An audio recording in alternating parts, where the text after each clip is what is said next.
from the deputy mayor, so I better get going here. We are going to call this business meeting of February 21st, 2024 to order at 6:31, 1 minute late. Oh, 2 minutes late. We'll have that noted in the minutes for you. The town of Diamond Valley acknowledges traditional territories of the people of Treaty 7, region of southern Alberta, including the Blackfoot Confederacy members Siksika, Kainai, and Kainai First Nations, the Stoney Nakoda Bearspaw, Chiniki and Wesley First Nations, the Dene of Tsuut'ina First Nations, and Métis Region 3, and all those who call Treaty 7 land their home. We have, right at the get-go, Mr. Deputy Fire Chief. No, Fire Chief. TJ Moore, come on down. I'm keeping my pay. You can stand here if you wish, and I would like you to read out this very fantastic. So I'll try not to turn my back to council then. There, you can just go right there. So Yeah. I don't mind turning my back here, so I do Give have context. the privilege of being here tonight to recognize the residents of Diamond Valley who, from the fire department's perspective, went above and beyond and resulted in what was an unfortunate circumstance for another resident who got disoriented and their vehicle left the road and they went down an embankment and was missing for approximately 2 days. This individual took it upon themselves to go out looking in the community where they thought this person may be. And through their efforts, they were actually the first person to find the individual that was trapped with their vehicle down an embankment. So I'll just read a little history of what happened and then I'll call the person up to recognize him. But on the evening of January 4th, Mr. Alan Bowman became disoriented while driving his vehicle and ended up leaving the roadway. His vehicle became stuck and Mr. Bowman was able to make a 911 call prior to his battery phone dying. He indicated he was near his home and that the emergency services responded to the area and attempted to find him. Searches from the ground and the air, including Calgary police helicopter, were unsuccessful in finding Mr. Bowman. On the morning of January 6th, Diamond Valley resident Mr. Mike Lucia initiated his own search and while searching an area, observed tracks going into a field. After following the tracks, he determined that these were not related to the incident, but while walking back in the field, had some intuition and a gut feeling that just beyond that fence, he should take a look at a small ravine that he noticed. So he hopped over the fence by himself, got to the end of the ravine, and noticed a vehicle down there that was that of Mr. Bowman's.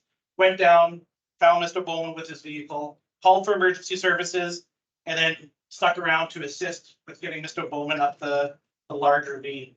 So if it wasn't for Mr. Lucia's actions that day in finding him, it probably would have been a much more tragic end for Mr. Bowman. Subsequently, he did pass away from his injuries, but certainly that day, that fateful day that Mr. Lucia was there looking for him, gave him the best chance of survival. So therefore, Diamond Valley Fire Rescue wants to provide a commendation and a recognition to Mr. Lucia, who just so happens to be one of our emergency dispatchers with Frest, and was on his days off at the time as well. Previous paramedic, if I understand as well, and fire department member as well, or yeah. So all of that is we're very lucky to have him as a resident of Diamond Valley, and we think that it's important that we recognize the efforts he made that day. And yeah, so.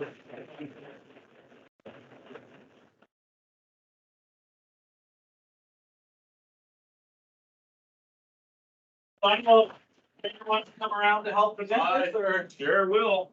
so we just have a commendation here, which is a certificate, and once we do have some new challenge coins being made up, Mike. And once we get those challenge coins made up, we'll make sure we get you one that's just for you, so. Great jobs.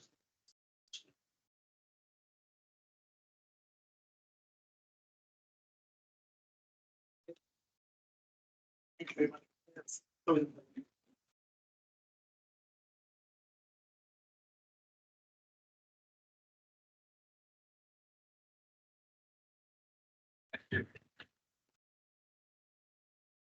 Well done, TJ. thanks. Far better than I could do. Thank you, Mr. Lucia. It was extremely amazing of you to do that. I know a lot of people drove around looking, but to actually find it, that's pretty amazing. So, congratulations. All right, adoption of agenda, please. No, I told him he has to stay for the whole meeting.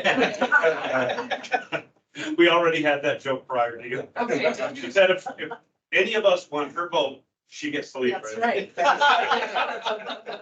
By all means. And I, That's hilarious. Thank you. Thank you, well, take care. Deputy Mayor gives me adoption of agenda 2.1. Any additions, Carrie? Then I will say all in favor. And with that being said, Carrie, acting CAO tonight. So thank you for sitting in that chair. 3.1. Council meetings, February 7th. Cindy Holiday, Councilor Holiday. Any questions, concerns, points of clarity? Seeing none, all in favor? Thank you. 3.2, February 8th, special council meeting. It gives us that, Councilor Holiday. Any questions, concerns? Seeing none, all in favor? Thank you. 3.3, minutes council committee of the whole, February 13th. Heather gives us that. Comments? Heather, go ahead. So I'm really having trouble with maybe the whole stuff. The minutes, you know, we've got this, the committee of the whole was supposed to be more of an informal type thing. And the last committee of the whole meeting had the RCMP appear as delegation, and we had another discussion regarding utility rates. Those are two very important items that the public needs to hear about. I think that, and also the minutes just don't grasp that. There was no motions made at that meeting, so we had annual reports that were presented and questions were asked and responded to. And so I just have a real concern that there's nothing wrong with the minutes. They're done absolutely appropriate, but I think that we have to, if we council want to be more efficient and provide public transparency, we should either consider eliminating committee of the whole meetings and move to adding a regular council meeting to the schedule every second month, or start video recording any of the whole meetings, which I don't have a problem with. We want to continue down the road with any of the whole meetings. I get they're supposed to be informal, but they're so informal to the point that we're not providing public transparency. We are a committee of the whole is council. So, and also I think that if committee of the whole meetings are continued, agendas should be reviewed by the CAO and the COW chair to determine if matters that are going to be presented, if matters would be best presented at a regular council meeting versus a committee of the whole meeting. And you have an RCMP delegation and something as important as our utility rate bylaw being discussed again. Those are two things that should have gone on a regular council meeting. If you know, we've got as a delegation today, Travel Alberta, I feel that would have been better at a committee of the whole meeting versus the RCMP going to committee of the whole. So further, again, if COW meetings continue, recommendations must be made up to council if administration to complete a task or provide more detailed information. This also ensures transparency because you're making a motion that the public can read. Oh, they said, you know, they want a mint to do this, and meets the TOR for the committee of whole statement of purpose. That would do that. So we are asking staff to find efficiencies. We as a council should also be moving towards that goal. Also, we must remember transparency leads to good governance. And I don't think that with committee of whole meetings we're providing that to the public. So that's just what I'd like to say. Council, any other comments? If I may, and to echo sort of what Councillor Thompson has said, I fully support the committee of the whole, but I've had a couple of residents reach out to me directly and asking me to present to council and ask council if we consider recording it. So I think that is something that we do with our regular council meetings. So if we can do that at the committee of the whole, I think that would be wise. And to echo Councillor Thompson, I love the informal nature of it. I think it's wise for us to do that, but I think council has to probably take the lead a little bit more in what agenda items are there than what we've seen recently, especially with the two items that we discussed. I know we're 10 months away from moving forward with the RCMP presentation, so there's much more debate and discussion that will happen around the council table. But that kind of topic, definitely, I would have to agree with Councillor Thompson, that belonged at a council table, because there would have been opportunity for us to get direction potentially. So I think we can maybe tighten up the process a little bit more, maybe revert the terms of reference at our next committee of the whole to identify exactly how we can be as effective as we need to be. I think the transparency issue is where I would have a little bit of a disagreement, only because when those items do come to council, that's where we debate, that's where we decide, and that's where we set direction. So the informal discussion has its value, but I think council can do much better with them. So if we were to make a motion tonight on that, I would recommend that we move forward with recording just the same way we do now, providing a Teams link for people to attend virtually. Okay, thank you. Go ahead, Hunter. Thank you. Totally agree. We need to. You know, especially annual reports, and anything financial, go to regular council meetings. Because the public deserves to hear the fantastic reports that were presented at the committee of the whole meeting. The public deserves to hear that. There was some good news stuff in those reports, and it's not recorded anywhere.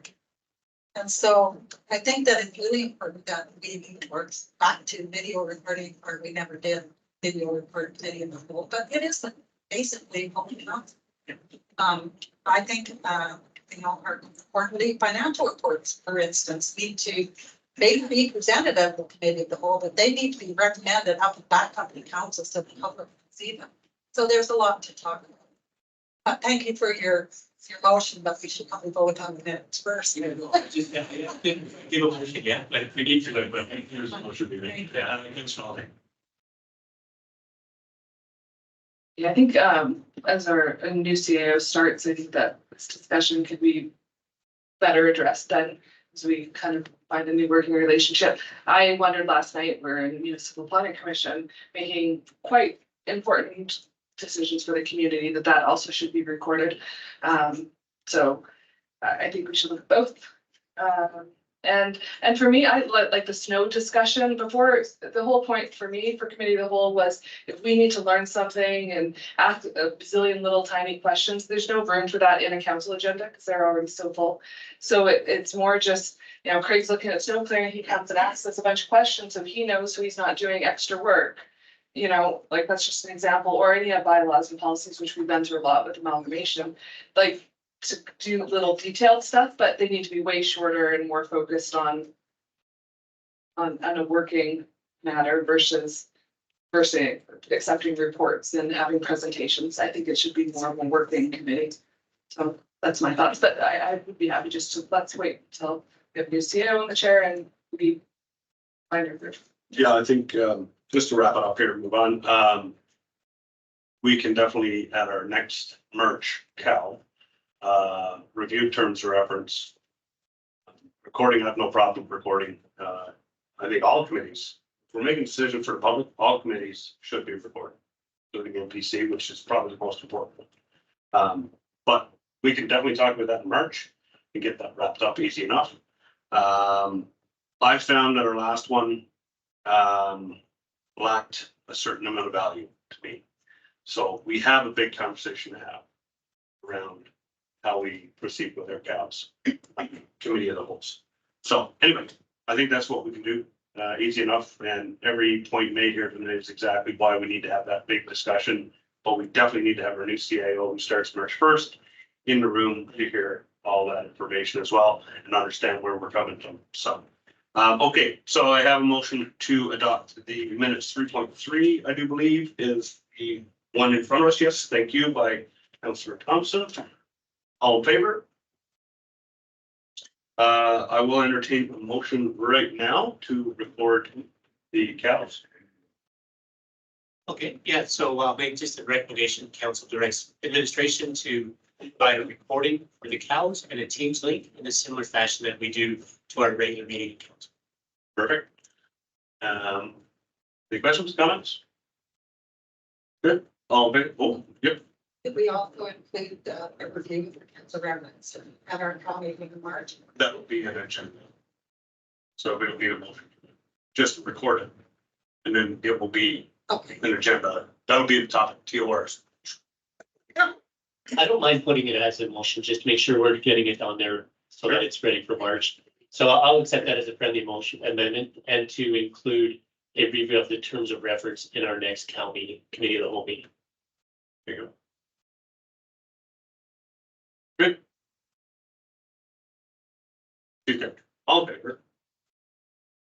Thank you. Excellent. Councillor Alden, would entertain one for MPC. I think Wrap 'em up. because we're already doing motions out of that weren't on the agenda, adding discussion items that weren't on the agenda. At least council committee of the whole was kind of an agenda item, NPC's not. So Okay.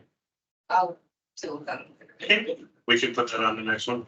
All right, moving on. 4.1, question period. Question period is a 15-minute section of time on council agenda dedicated to questions from the public to administration or council for points of clarity.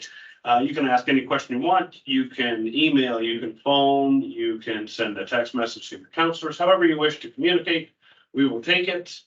We only ask that you provide it to us with 10 minutes prior to the meeting in case there's some technical data. So, Ms. Orzon, has there been any questions submitted by email, phone, text, anything? Yes, we got 2 emails. All right, would you like to read out the first one, please? Certainly. The first email is from Samantha Istons, a Turner Valley resident. She writes, Dear Mayor, Creed, and council members, I'm writing as a concerned resident to address the recent discussions regarding proposed deer cult in our community. While I understand the challenges posed by the increasing presence of mule deer and potential need for population management, I would like to raise some crucial concerns regarding the decision-making process. Mule deer may be attracted to rural communities for several reasons. The presence of bounty programs in this province targeting apex predators, such as coyotes and cougars, can disrupt the natural predator-prey dynamics. This reduction in predator populations may create an environment perceived as safer for mule deer, encouraging them to venture closer to human settlements in search of food and water. Additionally, the prevailing drought conditions over the past few years have significantly impacted the availability of water and forage in the wild, prompting mule deer to seek alternative resources near rural communities. Human settlements often provide or are located near to water sources such as the Sheep River, which become crucial for the survival of deer during periods of water scarcity. Furthermore, cultivated lands in rural areas may offer more abundant and accessible food resources for mule deer, making these areas attractive during times of environmental stress. I am questioning whether the town council members possess qualifications that would render them experts in wildlife, biology, ecology, or related fields to ensure that the decisions regarding the coexistence or culling of deer are based on sound scientific principles. Additionally, I would like to know if there are plans to consult with wildlife experts, ecologists, or organizations with relevant experience in managing wildlife populations, and further plans to share the findings with the town residents. Preserving the delicate balance of our local ecosystem is a shared responsibility, and I believe that an informed decision-making process involving qualified individuals is crucial to achieving this goal. I look forward to your response and hope that we can work together to find a sustainable and humane solution for addressing the challenges posed by the mule deer populations. Thank you. Deputy Mayor is going to field this one. Yeah, I'm just gonna start us off, just because am I, oh, okay, all right, fair enough, okay. Yeah, this is something that's on, or no, sorry, that's just correspondence. I just want to clarify that because I was the only one to kind of vote against this motion that was put forward, was that the conversation that council had was not about culling the deer. And I just want to be very clear about that. We've heard from a lot of residents about the concerns with deers, whether it's from ticks, the potential for aggressive nature, when it comes to pets. And the word cull came across in the conversation, and we actually asked for it to be removed, I believe, from the motion so that we didn't find ourselves in this position. So just to answer Samantha's question and comments, we asked administration to consult experts, because no, we do not believe that we are many of the things listed in her comments. So we will ask Verna for an update if we have any of that at this point. And if not, that's okay too. But council just simply directed administration to look at some options, look at surrounding communities like Okotoks who are dealing with the very same thing, and just come up with some potential solutions. Doesn't mean that we're going to allow people to, you know, have pellet guns at the ready or use bow and arrows or anything like that. We're simply just opening the door for a conversation, and I support that conversation. But I think that in large part, this has to come down to the residents as well. While this does provide a safe environment for those deer, tossing your compost over the fence may seem harmless for our deer population, but it has real consequences to inviting those deer back into our community. So this has to be something that's resident focused and then also fish and wildlife and conservation focused. Thank you. And where are we at with consulting with province for options and or best practices is really what we're asking for. Right down here. Sure. Thank you to the chair.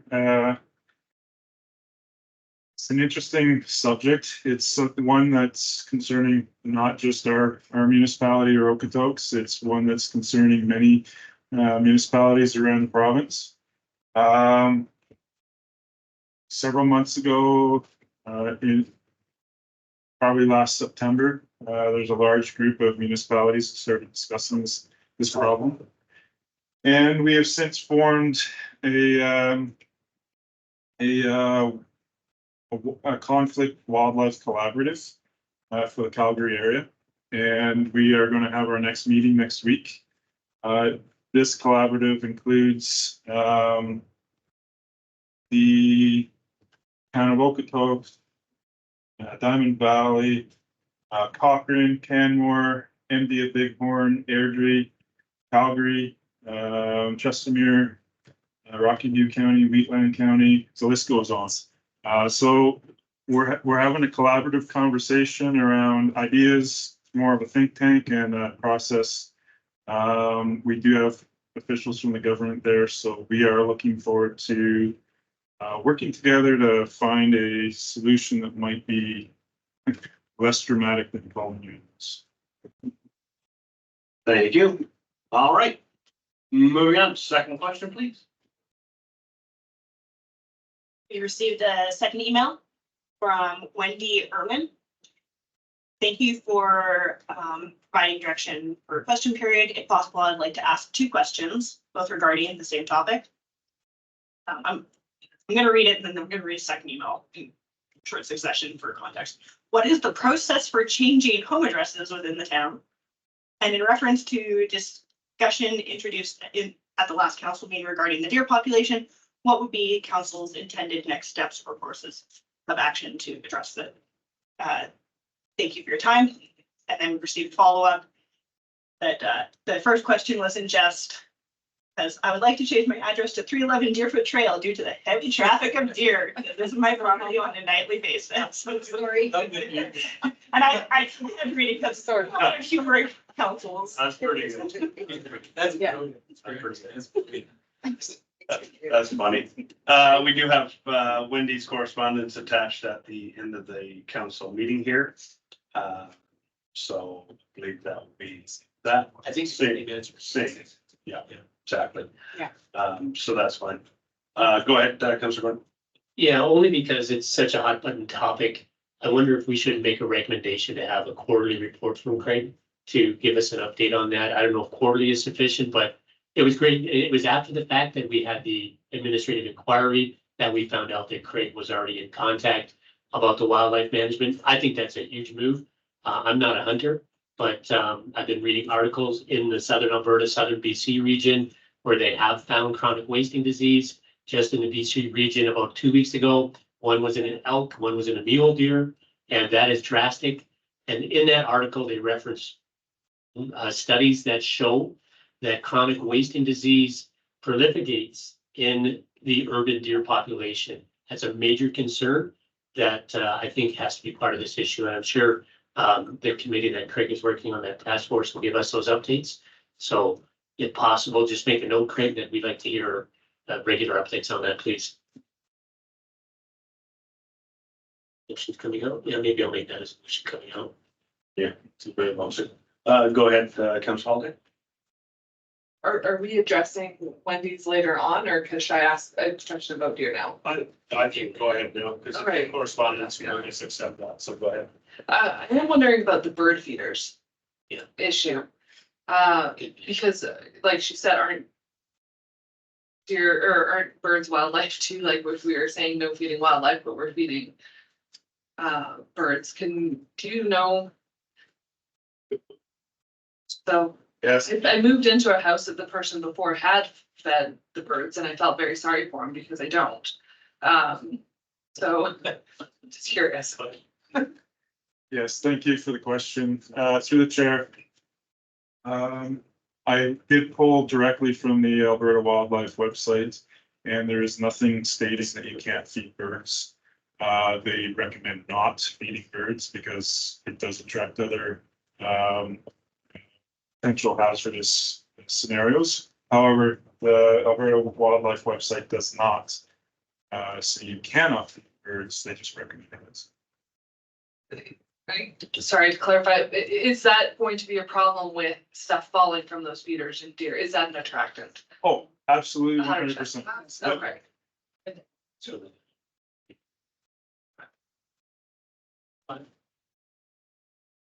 Because we're on this issue here regarding attractants, would that fall under the property responsibility bylaw? Is that where we would find that, to be able to put that in there? Because that's where, is that what we find the penalty for feeding wildlife? That schedule of fees, I'll ask, direct that to admin. Thank you through the chair. That's the pet responsibility. Okay. That's there. Yeah, and the reason I bring that up, I was reading about the town of Canmore recently, where they're on a really stringent policy to reduce their fruit trees on public lands, and they have a 5-year plan for that. So this is something that we have to be serious about considering in our community. So looking at how that fits in a property responsibility bylaw with these restrictions on feeding wildlife and the bird seeds too. Thank you. All right, so, motion coming up 4.2.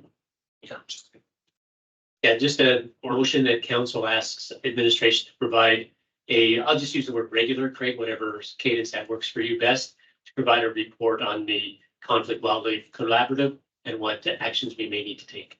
Thank you. Excellent, thank you. And to speak to that, if Okotoks has taught us anything, deer problem is not a one and done. It's if anything, a lifelong learning.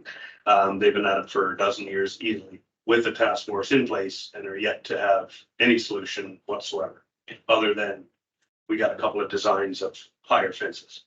So we're not going to solve this problem overnight. So keep us updated, say quarterly, whatnot, anytime there's something of interest. So with that being said, any further comments or I've got a question? Go ahead. Yeah, I'd just like to because I don't think this is necessarily a problem we can solve. It's where we live, right? And so I don't want people to get the impression that, we're out to get the deer or, it's not like that. It's about working collaboratively with the other municipalities, trying to figure out the best thing. And what we're honestly trying to do is kind of reduce the amount of deer in the community. Obviously, we don't want to see the population continue to grow. So I just want to clarify that, live with them, but let's try to do our part, not feed them, not encourage them to come in. I saw 2 big bucks next to my son's daycare this morning by Tim Hortons. And I don't typically see them this late after running season. So it's about trying to get that reduction, but we're not going to solve, there's no formula here that we're going to be able to solve this problem. Absolutely. All right, all in favor? Thank you. All right. Statutory hearings, we have none. Delegations. We have with us tonight, Travel Alberta, Cameron Spence. How are you, Cameron? Why don't you sit up in the middle here? You hit a little tiny button on that phone and it'll light up and then everyone can hear you from here to Timbuktu. Great. And I will give you the floor and you can jump right into your presentation. And thank you so much for coming this evening. Thank you very much for the opportunity to present today. We are going to have a drive dance here because they'll be running the PowerPoint presentation. I will be coming up next slide. Several times. First of all, for the record, my name is Cameron Spence and I'm Destination Development Manager for the foothills and the Rockies regions of the province with Travel Alberta team.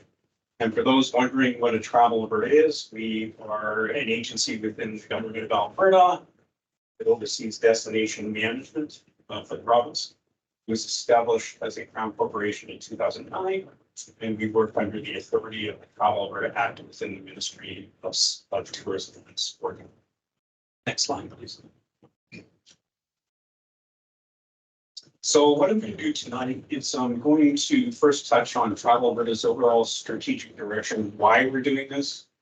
I'm going to highlight what we learned over the past year in terms of what we call our discovery process or research and analysis that we did in this particular zone, and then touch on a number of key considerations that the report brings forward. I'll leave lots of time at the end for questions. Next slide, please.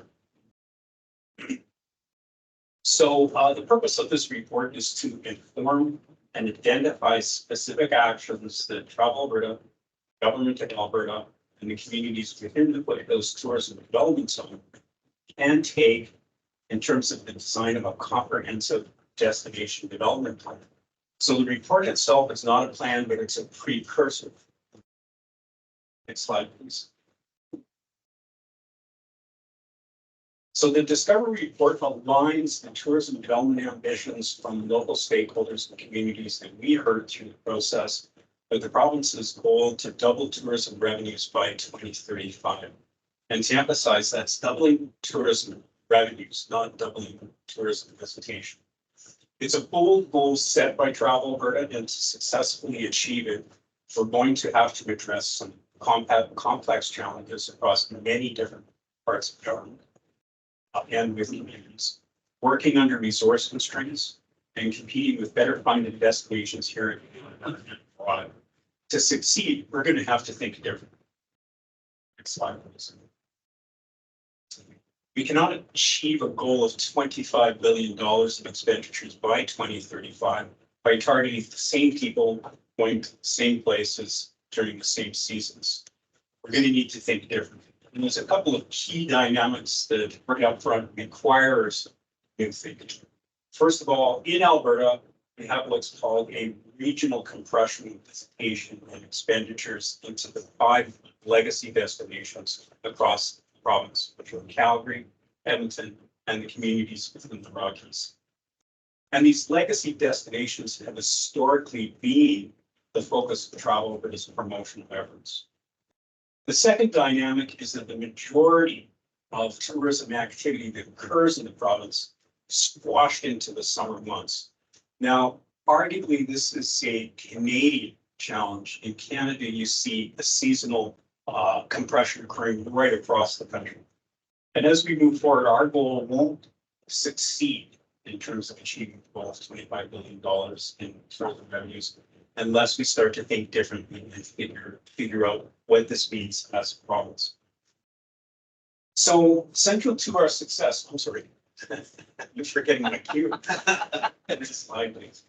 So central to the success in achieving our goal is what we term as a dispersion strategy. And the strategy really focuses in on developing additional emerging destinations across the province. So creating more opportunities for Albertans to explore their own backyard and more space for international visitation across the province and beyond those legacy destinations.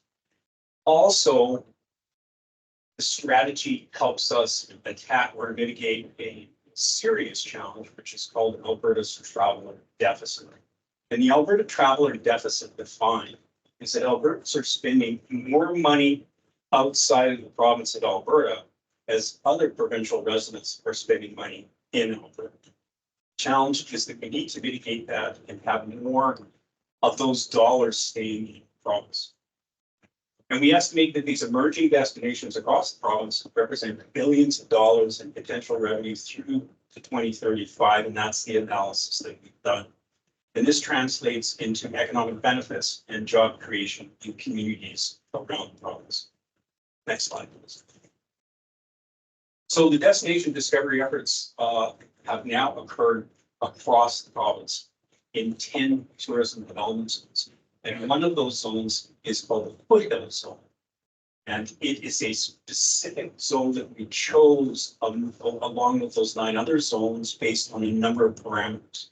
One of which is the potential to increase tourism capacity, the interest in communities and governments in getting involved in the tourism industry, or already there has been tourism activity occurring in those regions. And then there's also an opportunity to move forward on a responsible and a sustainable approach to tourism development as it pertains to growing the community's economic development basis in the future. Next slide, please. So as Travel Alberta moves forward to work with industry and government to increase tourism revenues across the province, the question that pops up is how much can each tourism development zone actually contribute to that overall goal? And Travel Alberta's research team has estimated that with the right kind of investments in programming here in the foothills, it could provide an incremental contribution of almost $500 million by 2035 and more than 3,000 jobs. And note, all of these numbers are incremental in the sense that they represent the difference between doing nothing as it pertains to destination development, or selecting and focusing in and pursuing on destination development that aligns with community values and community branding. Now, these figures are based on the projects and investments that we were exposed to during the analysis. So all of these figures will change as we move forward and identify more and new investment opportunities. Now, next slide. I can expect you to read my mind. I just want to talk a little bit about the engagement process. Next slide. We did a very extensive stakeholder engagement process with 5 different consulting groups, some of the best available.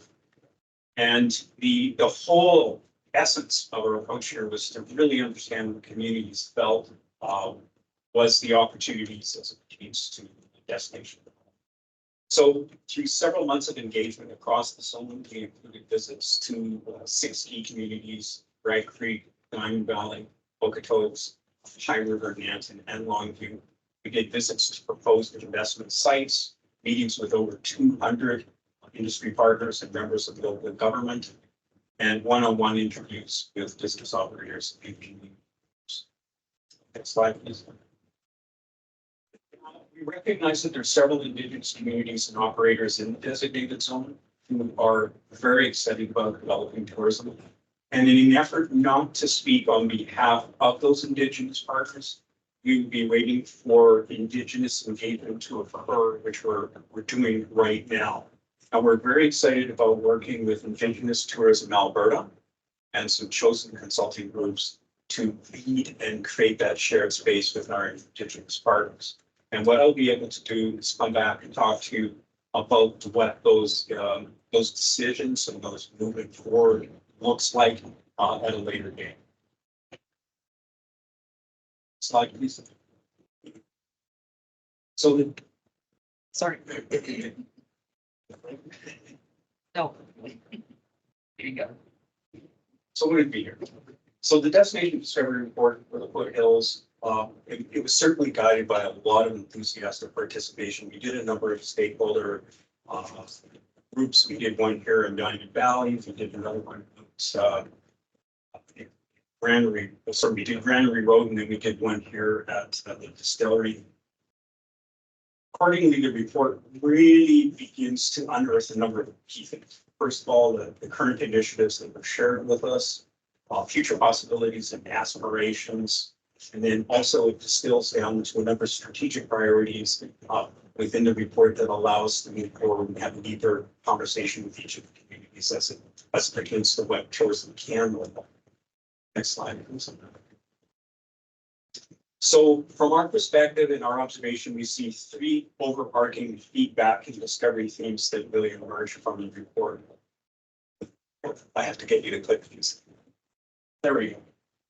So the first one is the Foothill stakeholders were very clear in their enthusiasm to develop tourism in the zone, but were resolute that this would require support from multiple orders of government.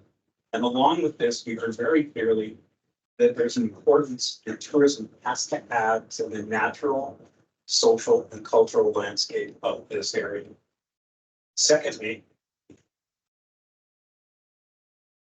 there's an interest from stakeholders to work closer together to collectively understand how to leverage the benefits of tourism. And this is somewhat unusual across the 10 zones. We heard from all the communities. They're very interested in sitting down and trying to figure out how to collectively look at this as it pertains to a region or a zone, or at the very least, the collective activity of many communities trying to figure out how to do this together. So a strong interest in collaborating. And then finally, there is an interest in elevating tourism as a powerful sector to sort of spur investment activity, to contribute to understanding how tourism can add to a thriving and vibrant community, depending on which community is at the table. The bottom line is that is something that tourism can do in spades. Next slide, please. So I want to talk a little bit about residents. The success of developing tourism across all of Alberta's tourism development zones is going to hinge on how tourism impacts the quality of life for residents. From our perspective, quite simply, if it's not good for residents, it's not going to be good for travelers and others. I think next click. There we go. So TravelAlberta has been tracking resident sentiment across the province for the past year. And as part of this initiative, we started tracking resident sentiment within each zone. So first, the Foothills, residents showed a strong interest in seeing more visitors in their community. 70% is strong compared to the total average resident, the total average sentiment from all Albertans, which was at 62%. That's one of the strongest ones that we saw.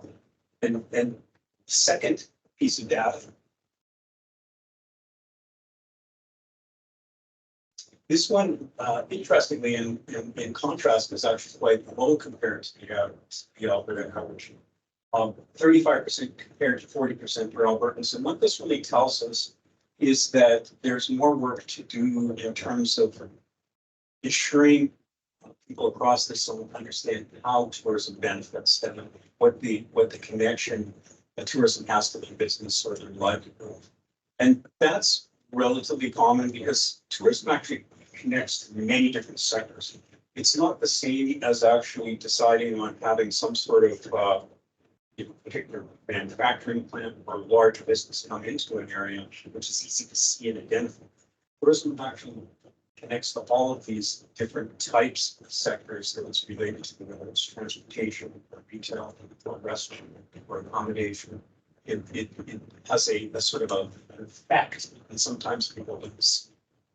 And then finally, the last figure is that there was a, essentially they tend to have a strong opinion regarding the importance of tourism on their communities at 75%. Versus total Alberta resident average of 70%. Next slide, please. As with any analysis, we did a full SWOT analysis for the zone. Some of these we already have touched upon, but from primary and secondary research and the work that we did in stakeholder engagement, there is a strong awareness and perception of this particular zone. Primarily with the regional market, primarily with Calgarians. 96% of all the visitation into this zone is domestic, almost entirely Alberta. The landscape and the scenery and the Western culture here, I don't need to tell you, it's one of the most beautiful places in and there's no wonder that you have a lot of interaction and interest from the film and television sector because it's just so. And because of that, there is an opportunity here to take a look at how politicals can be shared with the world. How can it be shared with other markets than presently are not? And then the close proximity to the city of Calgary and Calgary International Airport. This provides an opportunity in the medium to long term to take a look at how the foothills can be connected to a lot of the international business actually going from the city to the Border Valley. Challenges would be how do we, again, I'm asking your how do we increase the overall accommodations offering in this particular zone would be a key gap. Now, arguably across the province, we saw this gap. It's because the accommodation base here in the province was really created for a different customer. It's created for regional oil and gas, regional visitation primarily. And as we move forward, what sort of accommodation assets can be brought to the table from an investment perspective that would attract and allow you to host guests for multiple nights, primarily from long haul Canada. How do we increase the overall product offering?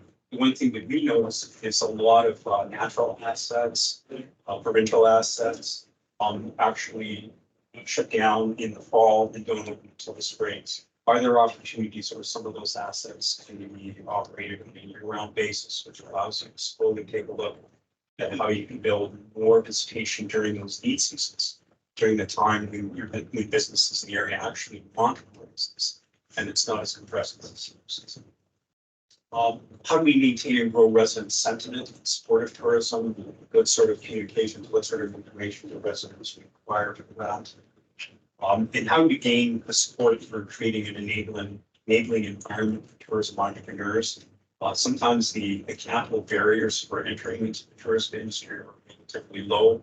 So young entrepreneurs can find new ways to sort of define their life and come into this area.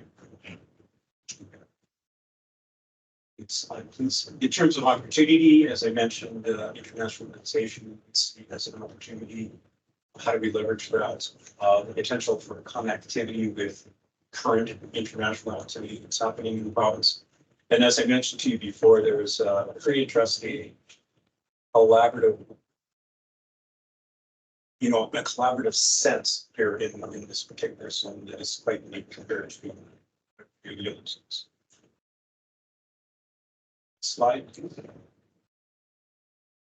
Okay, in terms of next steps, and you can flip that one too. So what we're suggesting here in terms of moving forward on the insights that are actually in the report is that we recommend focusing on 3 elements with the steering. And of course, I want to thank you very much for being on our steering committee. It's incredible support, and we're really looking forward to continue working with you as we move forward. Incredible asset. The first thing that we suggest is moving forward, and what we're actually going to leverage a economic cluster approach here, where we would develop working groups for each of the communities identified in the zone. And these were actually identified during the stakeholder engagement process. These were identified by the people that advocate were there. So we would create a working group for each of those, and we would dig in to the 8 strategic priorities that were identified in the report. So we begin to determine actionable items that would address these priorities. The other thing that we're going to put on top of that is that we've been doing research here in Canada and abroad. And what we would like to bring into the equation is that, as we did the discovery approach here, we began to realize that everything from previous municipal development plans or other plans that had been done across the zone touched on tourism. Sometimes it's paragraphs, sometimes it's a page, sometimes it's a chapter. But there's no plans that actually address a holistic approach to destination. So our goal would be to sit down with these partners and go through those, because each community are going to have a different priority mix, a different DNA in terms of what makes sense. Housing. Some communities have really critical challenges as it pertains to affordable housing. So if you take up tourism a little bit, you have to be ready. Other communities might have other issues that are higher priorities than other communities. The second aspect is the accommodation. Now, the reason why I'm recommending this be a priority initially with the working groups is that this takes time. It requires a significant capital, requires entrepreneurial and regulatory activities to align. This does allow the zone, though, to take a look at how it can host guests to the local areas. This has a lower impact on the area. You have almost primarily state visitation, people moving in and then moving out. So this allows you to have people for several days in the zone. They're digging in deeper. They're getting involved in community activity. They want to do certain types of activities over a certain number of days. So that provides entrepreneurial opportunities as well. In addition to that, we are very focused on your kind of customer. They're called curious adventurers. And these are people that want to come into the community. They want to learn about agriculture. They want to learn about ranching. They want to learn what it's like to be a local here in Diamond Valley. They want to learn about Western culture. We focus on them. We know exactly where they live, exactly what they read, where they're really good. So these all align very well in terms of what we would like to suggest, which is called a visitor mix evolution, where you go from 96% domestic visitation, almost all regional visitation. And then over the next 10 years, we slowly move that over to be a larger percentage of international visitation in this. And then the final action item is, again, looking really closely at the economic development platforms for each community. And my understanding is Foothills County is actually striking an economic development committee to try to figure out how we can ensure that tourism is positioned to provide an opportunity for people and other businesses in this area to benefit from that through business retention and extension programming. And then if needed and if wanted, Travel Alberta actually is increasing its capacity to assist with business investment and attraction to identify investment for each business. So in summary, next slide, please. There. So in summary, we would like to move forward and work with you in terms of the formation of a working group to dig in deeper into those priorities of the plan. Secondly, take a look at how we can align with your present community planning and your community values and vision and your economic development platform. Export readiness takes time, and this is how we can come to the table and ensure businesses and the community understand what international markets look like and what sort of readiness activities would be really valuable for you to consider over the next few years. It takes quite a bit of time to do a visitor mix evolution, in the sense that international markets take time to get into. And then finally, we have a very strong commitment to what we call regenerative tourism. So this is essentially a step beyond sustainability and ensuring that tourism has a positive experience. So, again, thank you very much for the opportunity to present, and if there are any questions. Excellent. Well, Cameron, I will say this. It was runner-up for my son's first name, Cameron Connor. We picked Connor, but I really liked Cameron. I was going for that one. In terms of your questions, yes, and yes. Right there, like absolutely fantastic presentation. I've been in this chair for 10 years, attended a few EDC conventions and so on. This is what fits the bill for our community, I think. What you touched on is very exciting, and I'll open the floor to council. But I think this is exactly where we need to be, and we have the right players to step up to the show. So I'm gonna open up the council. I'm very excited. Let's go Heather, then Deputy Mayor. Thank you. This is excellent presentation. Thanks so much. So I just have, how do we incentivize? This has been a complaint of mine for a long, long time. I'm a long-standing resident of the community and of the ranching and farming rodeo community out here as well. How do we incentivize a small hotel chain out here so that we can have accommodation? I think that we've been trying for years and years and years and years. And it wouldn't just be for summer use, it would be for winter use as well. I mean, we have got great facilities here that hockey tournaments and stuff, curling tournaments, basketball tournaments, volleyball tournaments. How do we incentivize that small chain hotel to come out here so that we can bring the people in so they can see our community, because they do come. You know, they do come from all over the place and then they head to Okotoks, so they're not staying here. So we've got to get them to stay here. That's one thing. So that would be something that maybe the cluster working group could focus on. Another thing is, again, going back to ranching and the Western culture and stakeholder engagement.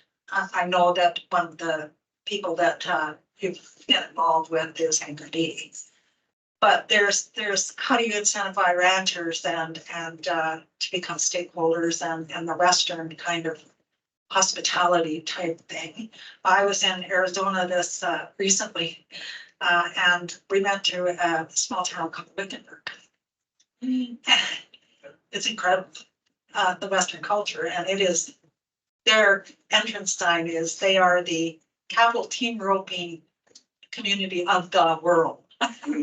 And our community has lots of ranchers and rodeo people in it. And so how do we incentivize those ranchers and agricultural people to start working this? Because if you're going to teach people about agriculture, which I think is so important right now, it's imperative that we teach people properly what goes on in agriculture and Pretty sure my for son- ranching. Pretty sure my son thinks that meat comes from soybeans. He has no idea where. Yeah, yeah, so nowadays, I think it's pretty important to teach people, and especially the younger generation, because, you know, they don't understand. And another concern of mine is young people in the ranching industry aren't taking over their parents' farms anymore or ranches anymore, because what do they do? So if there's something that they can do to make money besides that, utilizing tourism, that would be a great thing. So just another thing that the working groups would maybe consider. Excellent. Thanks, excellent presentation. Thank you very much. Deputy Mayor. Yeah, just a couple comments, Cameron, and thank you for the presentation. Very well done. I've been a teacher for the past 10 years in Eden Valley, and so the Indigenous community just south of here. And so if you need to name drop to some of those counselors while you're in discussions with them, feel free to pass my name along. Mayor Crane has also worked out that way. So I know Pierre and Keith left-handed quite well. Chief Darcy Dixon, I work with his cousin at the school. So feel free if you ever need a connection or an in to breach or start to have that conversation, because it can be challenging. We've been trying to get a park named here for 3 years. 3 or 4 years, and they're still in consultation. Okay, so parts of these conversations can be challenging, but don't, names right there, feel free to, you're more than welcome to. Really enjoyed the presentation. Like I said, another name drop. I coincidentally went to school with Joseph Scow in Ottawa before he moved out this way, and so I've been pulling his ear, trying to get him to come and visit us, and his brother Daniel as well. Well, how about this? I'll make a promise. We'll get him down here. Okay, that's great, because I ran into him in the fall and I said, can you please come visit us, because we've got some real opportunity here, and I'm sure you're on a, you know, phone call basis with him. So yeah, that'd be great. Same thing, tell him, come on down. Brendan's been asking about, yeah, it'd be great to get him down here. Just a couple of things. you mentioned some of the, you know, being this close to the airport, signage for us is a big thing. I'd like to see in terms of, you know, an opportunity for the community, not just, you know, it's obviously nice to have Diamond Valley, but when we see Alberta tourism signs on the road, you see maybe perhaps an old secondary highway that you use for sightseeing or whatnot. Getting some of that signage out between us and the airport might be a benefit to some people that are looking to do perhaps a detour drive. I don't see them obviously opening up Highway 40 during the winter months, it being one of the highest routes in North America, I believe, that is closed.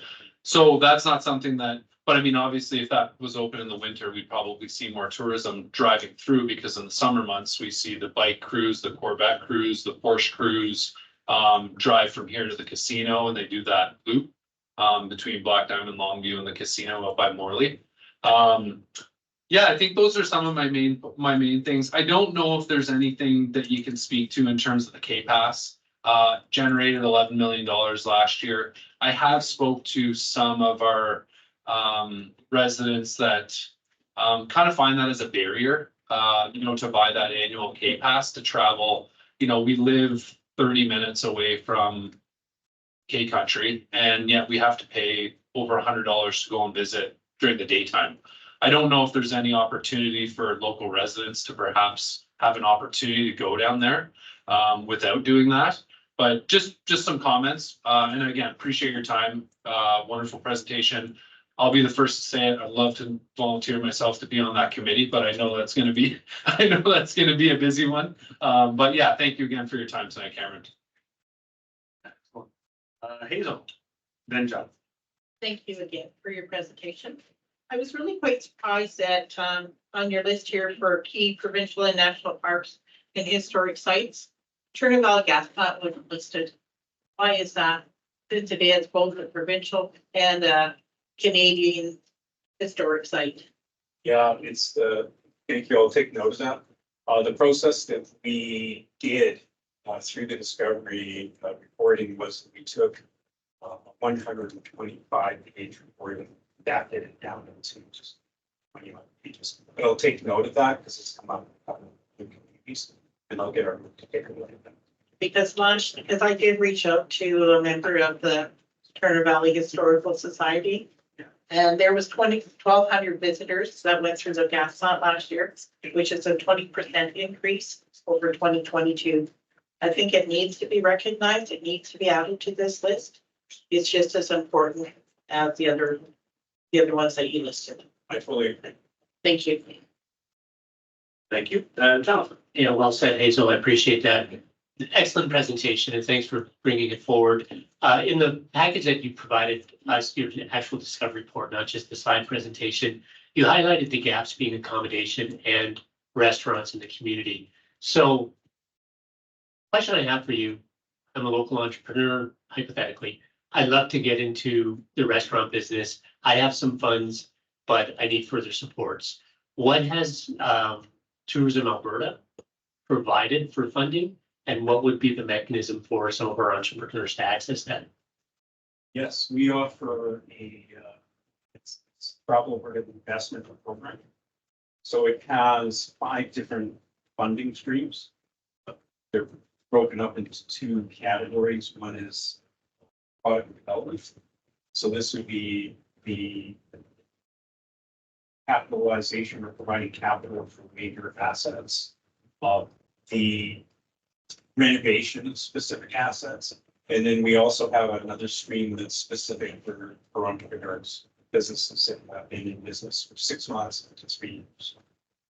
The other stream we have relates to rural promotion activity, which Foothills Tourism Association has leveraged. And then we also have another stream that's specific to Maxwell Estates. The product development funding is actually now open. The intake is open until March 1st. And then the cooperative programming, it will be intake for that within on March 4th. So mid-March. We've been typically working really closely with the Foothills Tourism Association to make sure that they leverage those programs. If there's specific entrepreneurs that want to take a look at those funds and see if they actually qualify. There's a specialized website I can be sent out to you by email. Please do. And you can check those. Yeah, awesome. That's exciting. So you mentioned, if I can just do a follow-up, Mr. Mayor, you mentioned there was a requirement of the businesses to 6 months in business up to 3 years. What supports do we have for new businesses that are ready to go, but need that bit of a jump start? Yeah, if they are developing new product, both the growth and the innovation funds, essentially it's as long as they've been in business for a couple of years, that's fine. We are looking for, from the cooperative marketing program and from the events and festivals program, again, as long as the activity occurred. The incubator program, which is the entrepreneur one, is really the only fund that we have that this essentially is helping startups. The rest of them are designed. There is that incubator. So ideal. Thank you. Okay, excellent. Very exciting stuff. I look forward to some cluster working groups and being contacted and getting involved. So, thank you again. Yeah, excellent. Thank you. Thank you. Okay, you don't have to stay for the rest of the meeting, Cameron. You won't hold your feet to the fire. I have to do this in Bragg Creek in a few minutes. There you go. Thanks. Take care. Thank you. Like they're moving. No motions arising from the delegation, just really great. And thank you, Chief Moore, you're just letting these guys know. No contact. He's gonna.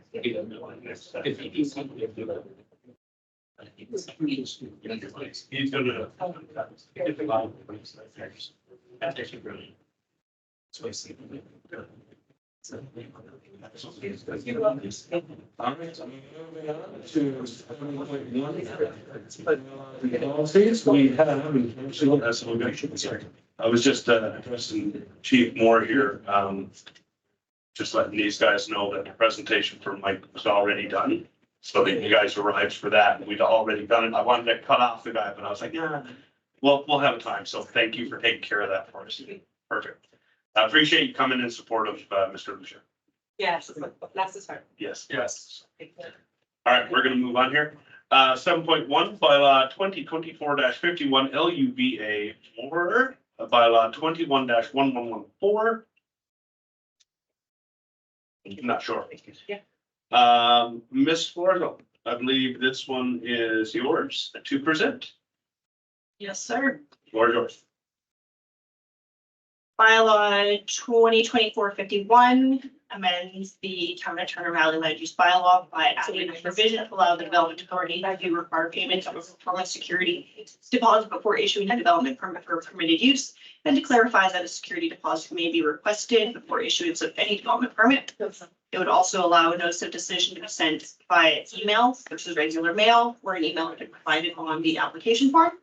It removes the requirement to post a notice on the property for which a development permit has, for permitted use without variances, has been issued, because the ability to appeal those is extremely limited. And to define a time period for a site posting with respect to the issuance of a development permit, and that's just to provide clarity to staff and applicants and the community. Deputy Mayor. Yeah, everything's in the package here. Very well done. Appreciate the forward thinking in most of the, or in all of this. I'll give the motion and then I'll let council speak to it. The council give first reading of bylaw 2024-51 and directs administration to set a public hearing for a future date. Thank you. Thank you. Councilor Martin. You're up. Thank you very much, Terry. Here's just the one, your first item here is I really disagree with the change in the bylaw to limit signage only to cases requiring the variances or discretionary. I'd like to still see the signage go up for everything. I mean, I only recently found out that Western Financial the building that Western Financial is in, is that they're gonna be doing an addition. And it was just because it was signed. I think we have to continue on with that. At least we're showing the community that at least they know what is going on. And again, it is showing transparency.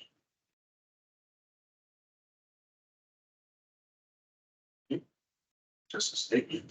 Yeah. Okay. Anyone else? Cindy? Can you explain what the appeal, like what is that really small? Of course, the limitation of appealing a permitted use is limited to applications where I'm just gonna get in the case of a permitted use, an appeal by an affected person other than the applicant is limited to instances where the development authority has exercised either variance power in granting the permit or where the authority has misinterpreted the land use bylaw in the course of rendering its decision.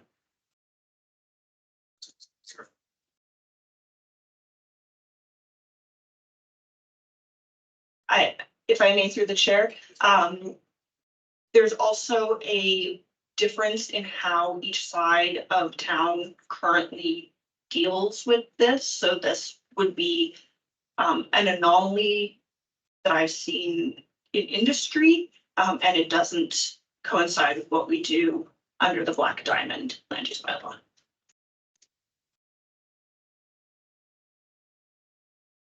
Okay. See now, I'm gonna let you go first. No. I gotta wrap my head around how I want to. Yeah, no, I really appreciate the work that's done on this and the clarity that you just provided, the very narrow limitations for an appeal to stand when a permitted use has been approved based on the written regulation. I see both sides of it because a resident recently reached out to me where it was a major home occupation. It was right within our land use bylaw, permitted use. I went through the bylaw with them and I said, because it was a permitted use, there was no reason for the notice to be done prior to the notice of decision. Because as the bylaw is written, when the notice of decision is presented, then you have the 21-day notice and they have a right of appeal. But with it that being that limited, that seems to be redundant staff time. And I hate redundancies.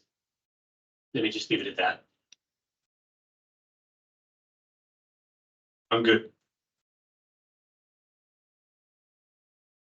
Councilor Holiday. Yeah, I'm interested both ways, but it's going out for public hearing, so we're not making a decision on it tonight. We can hear what the public have to say, so that's great. I do wonder, because we've been trying not to open up the land use bylaw unless we've had to because of other applications, but now we are ourselves opening up our Turner Valley side. We have a couple of errors that are causing us a lot of problems. And I'm wondering why they're not here, because that 40% on secondary suites, it used to include the upstairs and downstairs level. I would love that fixed. I would also love to not have to have like garage and sheds and silly variances coming to a municipal planning commission, because that seems to be what we're doing. Like, I know there was at least one meeting where it was like, I hate stuff coming to I feel like I'm rubber stamping. You know what I mean? So I know what you want to do here and I appreciate you're trying, but I don't know if there's a time pressure here. If we're gonna open it up, can we add a couple of like quick hitters? Because those cause problems for people, because you have to come in, you have to pay for your application, but you also have to apply for a variance request. So it's an extra expense on the landowner for the secondary suites. And the whole, like, they have to come anyways for MPC approval, but I think it's an extra fee so that's like and extra stress about getting the variance on the 40%. So just your thoughts. Yeah, go ahead. Thank you, Councilor Holiday, for that commentary. And through the chair, the reason that this is coming forward right now mostly has to do with providing clarity around security. In bringing forward an amendment, kind of as you alluded to, we tried to tackle on a couple of real quick other changes. You have tasked the administration with finding efficiencies coming out of amalgamation. And these are a few areas where we found that we could make very quick efficiencies in our workflow and deal with clarity around performance securities under the Turner Valley Land Use Bylaw. If council would like to see further amendments come forward to deal with some of those variances, we can certainly bring those back. Excellent. Councillor Gordon and then Holiday. Yeah, just a quick follow-up, if I may. Thank you for highlighting the finding of efficiencies. If you recall, it's almost 10 months ago now, where the Economic Development Committee, that was our action item for last year, was for our planning team to review the permitting process to find those efficiencies. And so you had mentioned at the time, about a couple months ago, when you presented to the Economic Development Committee, how much you're finding that can be found efficiencies, and it's an overwhelming project. So I love how you're dealing with it in bits and pieces. I know it, as far as public hearings are concerned, there's that extra layer of time and expense. So the more we can add to these kind of items, might be a better way to approach it. But I do want to thank you on behalf of the Economic Development Committee for that ongoing work as you're reviewing the processes, making sure the red tape where it is gets cut. That's a huge bonus. I'll make sure I report back to them. Thank you. Certainly echo that. Councillor Holiday. Yeah, I think there's a larger discussion on the whole, what does MPC have to approve and not approve, and like garden shed variances on real estate transactions, I think is something that needs to be handled internally. But I think that's a bigger rewrite on both sides. But the secondary suites, I think it's, what happened is a definition got changed that we didn't even know was happening when the land use, so we didn't realize the impact until it was felt. But I think it's just under the secondary suites, you have to update what the gross floor square footage, like it's just a really quick one. So I don't mind if you're okay with that, I would like that one tacked on. If that's possible. If we're gonna do a public count on a Is that- basis. If I may, through the chair, suggest that we deal with some of the administrative stuff under 2024-51 as is, and then we can bring back another, I don't want to call it an omnibus, but take these chunks kind of thematically. Would that be an approach that council could get behind? Yep, love it. I love it. Okay, excellent. Motion on the floor to go ahead. Any further comments, first reading? All in favor? All opposed? And that is carried. Thank you. 8.1, land sale agreement amendment. Fire Brewery. Ms. Florzon, I believe you have this one as well.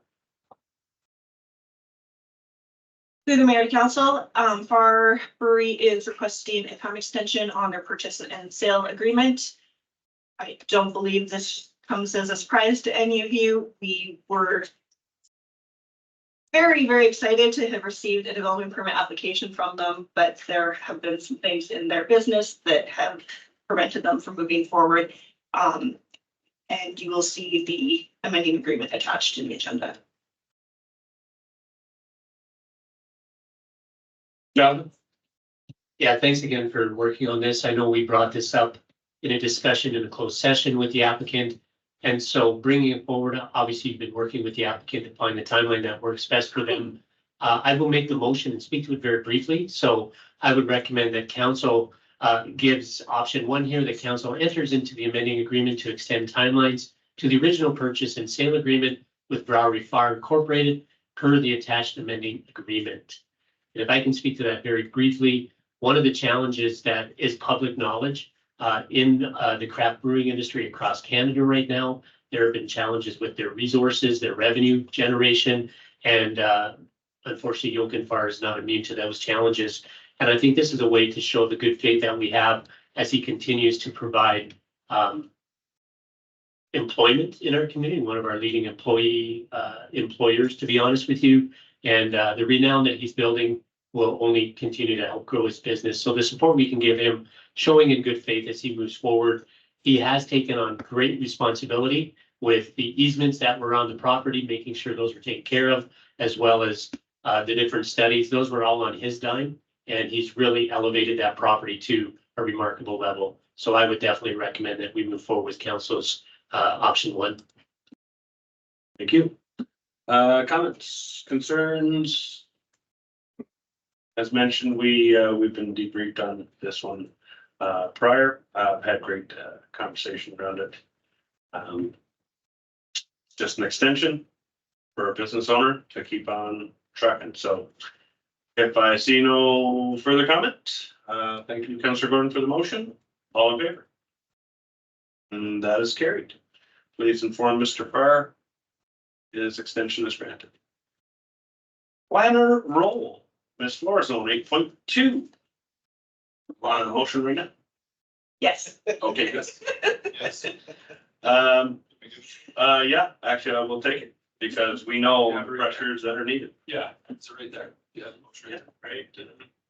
I just want to see. Yeah, okay. Yeah, so just for, those, our audience for sure. This is something that has been in discussion for not just tonight, it's been ongoing. Our planning department has been under a ton of stress given the amount, since the amalgamation. We're a very desirable place, which is why we just had this presentation from Tourism Alberta. And will continue to be a very desirable place. And so the proposed option here is to approve a 1.0 FTE planner role funded from the approved budget. So we already have it. For the planning interim, $51,312 and commit an additional $45,660 to cover wages, benefits, and payroll deductions. And look forward to the work that you do for our community and have done such a great job so far in Kerry. And this is not long overdue, but very excited for you, and hopefully your team can really get moving. Thank you. Thank you. And I will open the floor for Sydney. Yeah, I'm just wondering if we needed to say in the motion that it's a 2-year term contract. Right? Yeah, and I'm just wondering if this is going to be a budget amendment, because we haven't approved our tax rate yet. And so we haven't identified a funding stream here. So I'm assuming when we do our tax rate in usually meeting, if this, or if there's another source of funding revenue for this. So, Ms. Flores. Yes, so the intention is a 2-year term. If you would like to make a friendly amendment, that might be entertained by your fellow councillor. Ultimately, you approve budgets. If you want to take a roll away in 2 years, it won't be a surprise. In terms of the unbudgeted for expenses, it could be a budget amendment. In talking to Vin Chenef, the finance manager, he kind of offered 2 options, that it can either be a budget amendment, or we can just bring it forward as a variance that will be reported quarterly because of the financial offsets from the revenue. And it's. yeah, I like that. Okay. Friendly amendment coming. Happy to take the friendly amendment, yeah. Good. And the variance report's fine. Yeah, so I had the 2 years. Yeah, leave it. Leave it that. Okay, I'm gonna go Jonathan and Hazel. Yeah, once again, thank you so much for outlining this, and I really appreciate the work our planning team has done.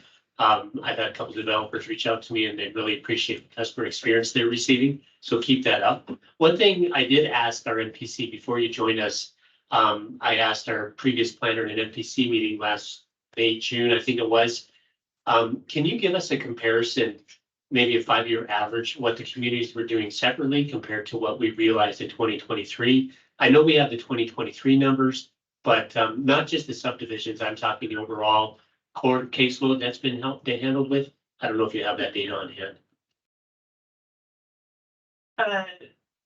Through the chair, I don't have the exact numbers. I could provide a longer timeline on reporting if you so desire. However, in talking to the staff that have been here for multiple years, both of them are indicating that it's been very exciting with the number of complex applications. We're not immune to getting complex applications. We've seen distilleries, breweries, institutional uses. But the number that we're getting is ramping up, and it will continue to ramp up again, coming out of the land use bylaw amendments and subdivisions and larger subdivisions. Previously, we get one subdivision a year between the two sides. So far, we're at, I think, 8 or 9 now in the first 9 weeks of the year. So it's been quite overwhelming to the point where our standing agreement with our planning consultant, we reached out to them for help in December, and they don't have capacity because we've never had that scope of work for them to do either. So it's exciting. No, and I appreciate, we heard one of those subdivisions last night at MPC, and so we're excited about what's on the docket for the town. A follow-up question regarding the overall planning structure, and perhaps we can come back to it if this is not the right time. But in our 2024 operating budget, we also allocated specific funds for our municipal development plan to get underway. Where are we at with that in relation to bringing on this planner? Is there a way that some of that workload can be balanced with this planner? Would we be looking at a senior planner as opposed to a junior? What are your thoughts there? Through the chair, the budget ask is kind of on the lower middle range for the province and for the area, for the Calgary area. So we'll hopefully attract somebody with some experience. I can't imagine that it's going to be someone in a fairly senior type role, especially on a term contract. All of those things are challenging for recruitment. In terms of the municipal development plan, it's sitting on my list, Councillor Gordon. I just haven't had capacity to get that RFP out in the absolute deluge of subdivision applications we have received this year. Yeah, we're gonna have a strategic planning session with our new CAO around MDP, all those things right away. I'm gonna go to Councillor Merton. Councillor Merton? You had made application before for an intern planner. Will you be making one in 2025? Through the mayor, the likelihood from what I saw this go around from municipal affairs in their allocation of interns is that we likely won't be successful in further bids for an intern. So I likely will not be going down that route again. Why wouldn't we be successful? Why would we, we're not? So through the mayor, and trying to keep some sort of brevity around this, I am a graduate of the municipal planning, municipal affairs internship program in the planning stream. I was an intern in a smaller organization that had one planner left. It leaves the intern in a very awkward position. It leaves municipal affairs in a very awkward position. So what they're trying to do now is pick organizations with more depth and more capability on the bench. So in our organization, if it's me, that's the registered professional planner, and heaven forbid I get knocked off my horse, then it just leaves the intern in a very vulnerable and undesirable position. You're saying that you would pay to a larger. That has more than one planner. Makes sense. Councillor Gordon, wrap us up. Yeah, just to wrap it up really quickly, I appreciate the forward thinking of this. I was reading the town of Canmore's recently published operating budget. They made an amendment for this year, which included another senior planner. Their budget item for that for being on spoke staff is $140,000 for a senior planner. So they don't come cheap, but I think it's really ideal for us to move forward with this. And I commend your progressive idea here. I think it's a good idea. Further comments? Seeing none. All in favor of the proposed motion with amendments? Opposed? Oh, that is carried. Thank you. All right. Let me have it. I want to hear it. Let me have it. Do you want to chime us in at least? So 8.3. The start show, yeah. Get her done. Yeah, I'm not wasting any time here. The council approved the Diamond Valley Car Club's Community Support Fund Grant application, the request. Application request in support of the 2024 Show and Shine event in the amount of $500. Looking forward to it. Thanks for being here tonight and sitting through everything, but yeah, was very excited to make this motion. I was just checking to see if I had my shirt on, because I wear it all the time. So, thanks again, guys. Appreciate the support in the community. Thank you. And comments? All in favor? That is carried.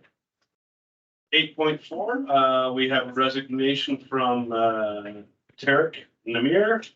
Can I get a motion to accept that? Yeah, I'd like to make a negative motion. No, I'm kidding. But I do want to speak to it. Tarek Namer has done a phenomenal job serving our community in the chair of the Economic Development Committee. He made this announcement to us as an Economic Development Committee. He has wonderful opportunities to explore his entrepreneurial work. And so it's really coming a time restriction. So I'll make that motion that we accept the resignation of Tarek Namer as presented. And definitely direct administration to send a thank you letter to him on our behalf. You leave. Well, we'll take care of that. First and foremost. Good. Any comments? Derek's done a great job. EDC is doing a great job. Few resignations as noted in the minutes and a review of the TORs by the committee still standing, and then we'll readdress that moving forward. So, all in favor? Excellent, thank you. I think it's carried. Here we go. Amendment to the library board appointment. Yeah.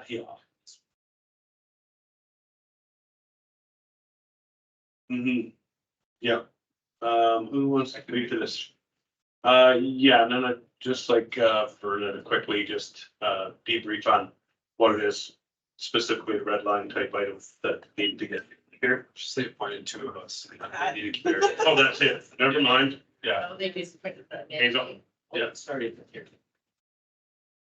But, Yeah, I'll make the motion. Back when we were forming the committees, the library board initially asked for 2 members, or it was proposed to have 2 members, and then we did that, and then we went back to it.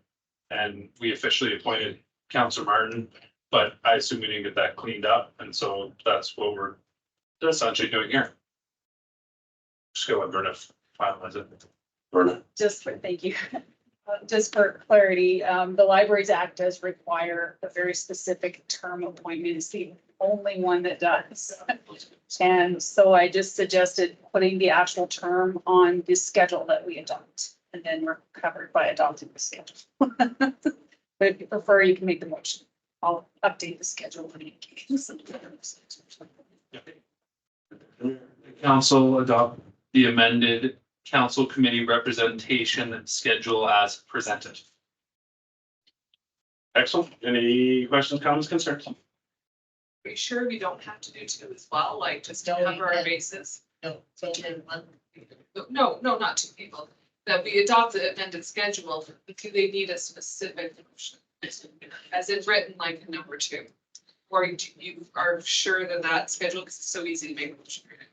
If you wish to make a motion, it's nice and clean, and that's totally fine.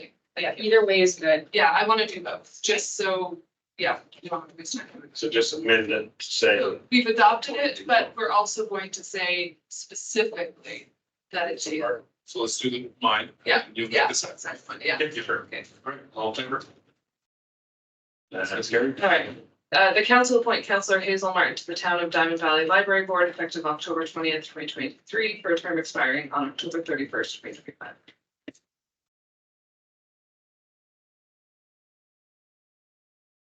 What was the termination date?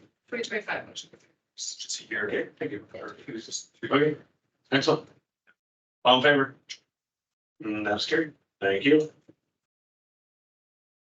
CAO staff reports, planning development 2023. Carrie, go ahead. Sorry if I make you the chair, there was an item that was missed being added to the agenda dealing with the appointment of the new CAO. So if council might choose to amend the agenda and have a vote on that. Where was that? It's not there. It was, Then yes, we will make, now, just so everyone knows, any addition at this point in the game needs to be unanimous. So can you please clarify exactly what it is you would like added? yes, sir. Through the mayor, section 3.2 of the CAO bylaw, being bylaw 2023-02, states that council shall by resolution appoint an individual to the position of CAO. We are asking that you appoint your new CAO, Adam Davey, as CAO effective March 1st, 2025. Ms. Heather.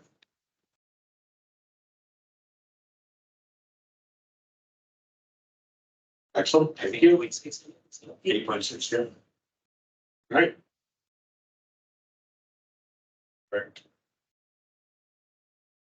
All right, we have a motion on the floor, all in favor? That is unanimous, that is carried.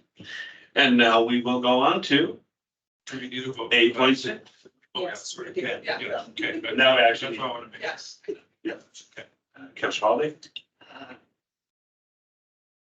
Motion that council appoint Adam Davey as the new CAO of Dublin Valley effective March 1st. Excited. excellent. Thank you. Any comments? None? Well, you'll all meet Adam Davey in a week's time. And we've been corresponding with him while he's been transitioning from his area to ours. So we're very excited to see him come. We will have a staff introduction, of course, all those beautiful things in a week's time. So, all in favor? That is carried. Thank you. 9.1, Planning and Development 2023 Summary Report. We have a report in front of us, ladies and gentlemen. Carrie, feel free to highlight anything you wish.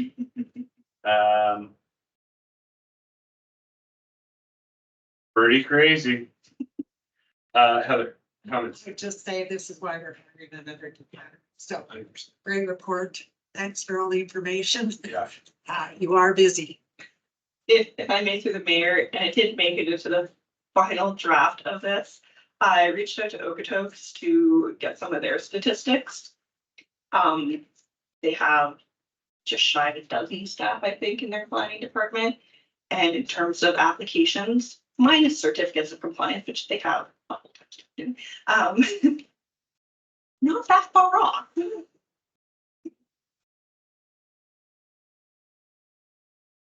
Yeah. Councilor. Yeah, one thing I do want to highlight, and it was discussed at MPC last night, and my fellow members can speak to it. There's a really good subdivision that we approved last night with some variances for development permit.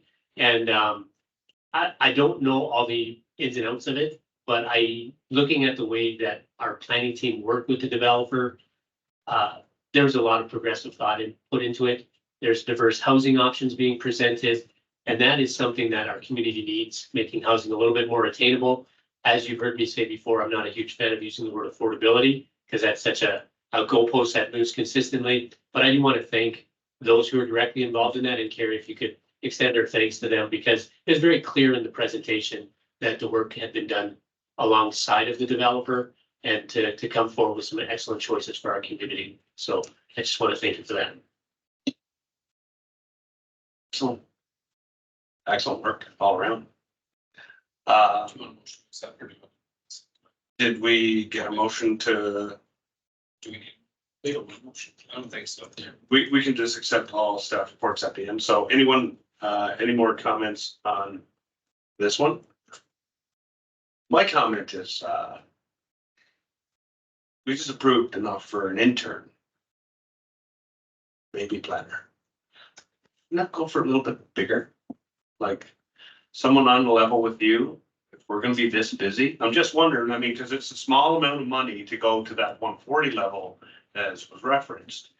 And maybe that conversation, I mean, it's not right now, but just thinking, what's your thought on that? Because we're meeting the bare minimum of what you're looking for. But would another senior-ish, I say senior-ish planner, not be more beneficial? Maybe. Mayor Crane, if you want to give me 2 FTEs. I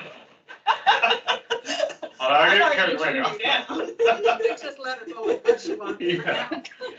In terms of the ask under 8.2, it is, like I said, just slightly below mid-range for the region. So I think that we will be able to attract somebody with some experience. Again, probably not somebody at the height of their career, but somebody with a bit of experience under their belt that can come in, hit the ground running and help us Good, forward. excellent, excellent. Just want to make sure you're hitting what you need.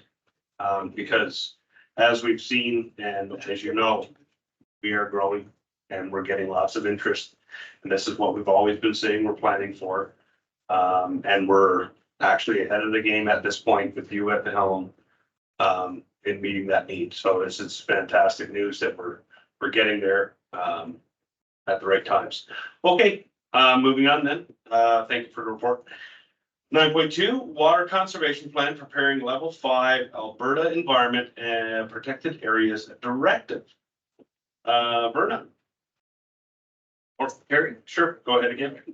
Okay. This will be Sure. great. Craig has put a lot of fantastic work into this. We've been having great meetings with the internal stakeholders and Craig's done tons of research, so I'll let him speak to it. Excellent, Craig. I turn it over to you.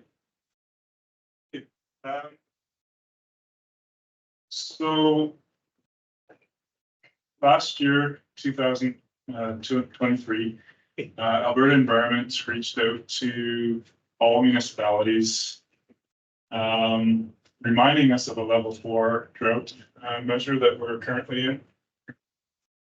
And basically, they were just kindly reminding us to obey our water license, our daily and monthly water draw from the river and wells. And recently, the Minister of Alberta Environment sent out a letter to all municipalities informing us of something we're already aware of.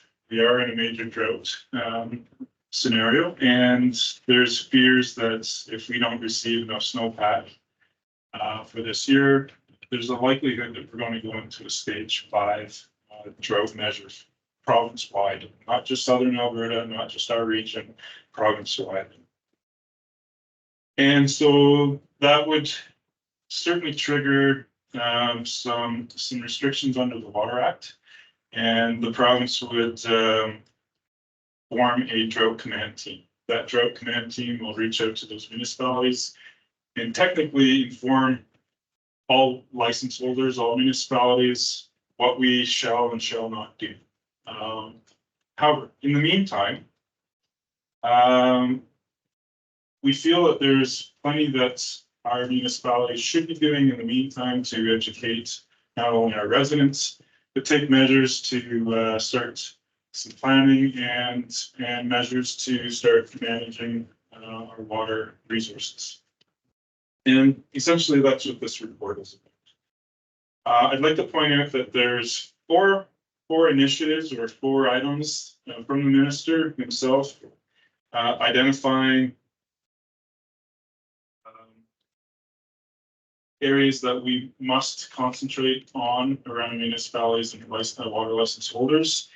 Effectively, these 4 questions or concerns are really directed more to our water supplier, which would be Shrug. So I have reached out, we have talked to them. I was aware that they would probably already know this. I just wanted to touch base with them and make sure that they were working on some sort of plan. I know at the next board meeting that Shrug holds, they'll be talking to this specifically. So with respect to water licensing and production, our supplier will have more detail around that side of the regulations. In the meantime, there's things that Diamond Valley is already doing and things that our administrative team has kind of come together and kind of stormed a few ideas present as options for us to educate our residents and take further measure to reduce water use. Things that we're already doing. As we all know, leak detection is on our to-do list. I have been working with a contractor, and we are just working towards implementation for the summer. Our utility team, through our utility clerk included, we've been finding measures to finding leaks, finding ways to conserve our water losses. Last year, through a number of inspections and repairs, just on 3 repairs alone, we were able to save 700 cubic meters of water per day. To put that in perspective, the swimming pool takes 530 cubic meters. So we were losing essentially a swimming pool plus everything. The capital budget for 2024 also includes the repair and replacement of infrastructure for a 5-year period. So that's a great measure to help us conserve. Ensuring water meters for all users. So this has been something we've been working on for a number of years, and we have it down to 1 resident. And there's a number of reasons we're trying to resolve that, but we only have 1 resident. It's not on a meter at the moment, and we are actively working on it. A review of current distribution of old water meters needing to be updated will commence this year to ensure better accuracy in metering. So with water meters, as they age, a little plastic impeller in there that spins when you open your tap, and that's actually what counts the volume of water that's being used. Over time, that little plastic meter or wheel erodes and becomes smaller. In essence, starts spinning slower. So we're losing water reading capability through that. So we've actively started going to an ultrasonic meter, which means there's no moving parts, so they last longer and they're quieter. Recycled water for town gardens, baskets, and planters. This is something we initiated many years ago. We have a water truck. Residents have probably seen that water truck around watering their flowers. What we do is we drive down to the water treatment plant. There's a backwash pits right next to the treatment plant. When the filters are cleaning that water supply out, they have to be backwashed to get rid of that material. And then it gets dumped into a pit, which eventually leaches back into it. We grab that water and we use that to water our plants. So we've been doing that for a few years. Affordable rain totes and barrels. We've had this program active, and in anticipation of a very dry year, we've already placed our order a little earlier than usual and significantly increased that order. So we are anticipating a run on water totes this year. How much for 1,000 cubes? Just what I was just gonna ask. Through the chair, if I recall, they're approximately 160.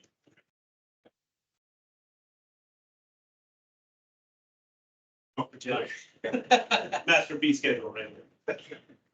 It used to be 160. Yeah, I know we recently adjusted those rates. Additional solutions for consideration. This is the portion where I'm presenting. We've brainstormed a lot of different ideas. Obviously, some of these ideas come with expenses to implement.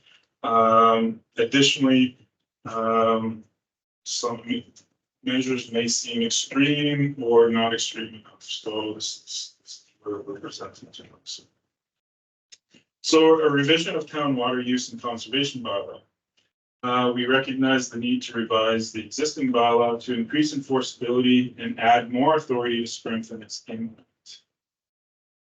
Review and consider solutions for water use in town events. So, for example, when we have town events going on, just be mindful when we're approving those town events, any of those water use things. So, you know, if there's water games of any sorts, we probably want to consider restricting those.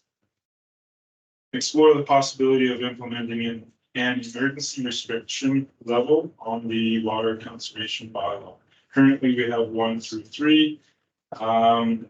But during periods such as the floods in 2013, and this current situation, we enter areas where we end up into emergency water conditions where either our water plant may not be operational, major restrictions on infrastructure based on damage or based on damage.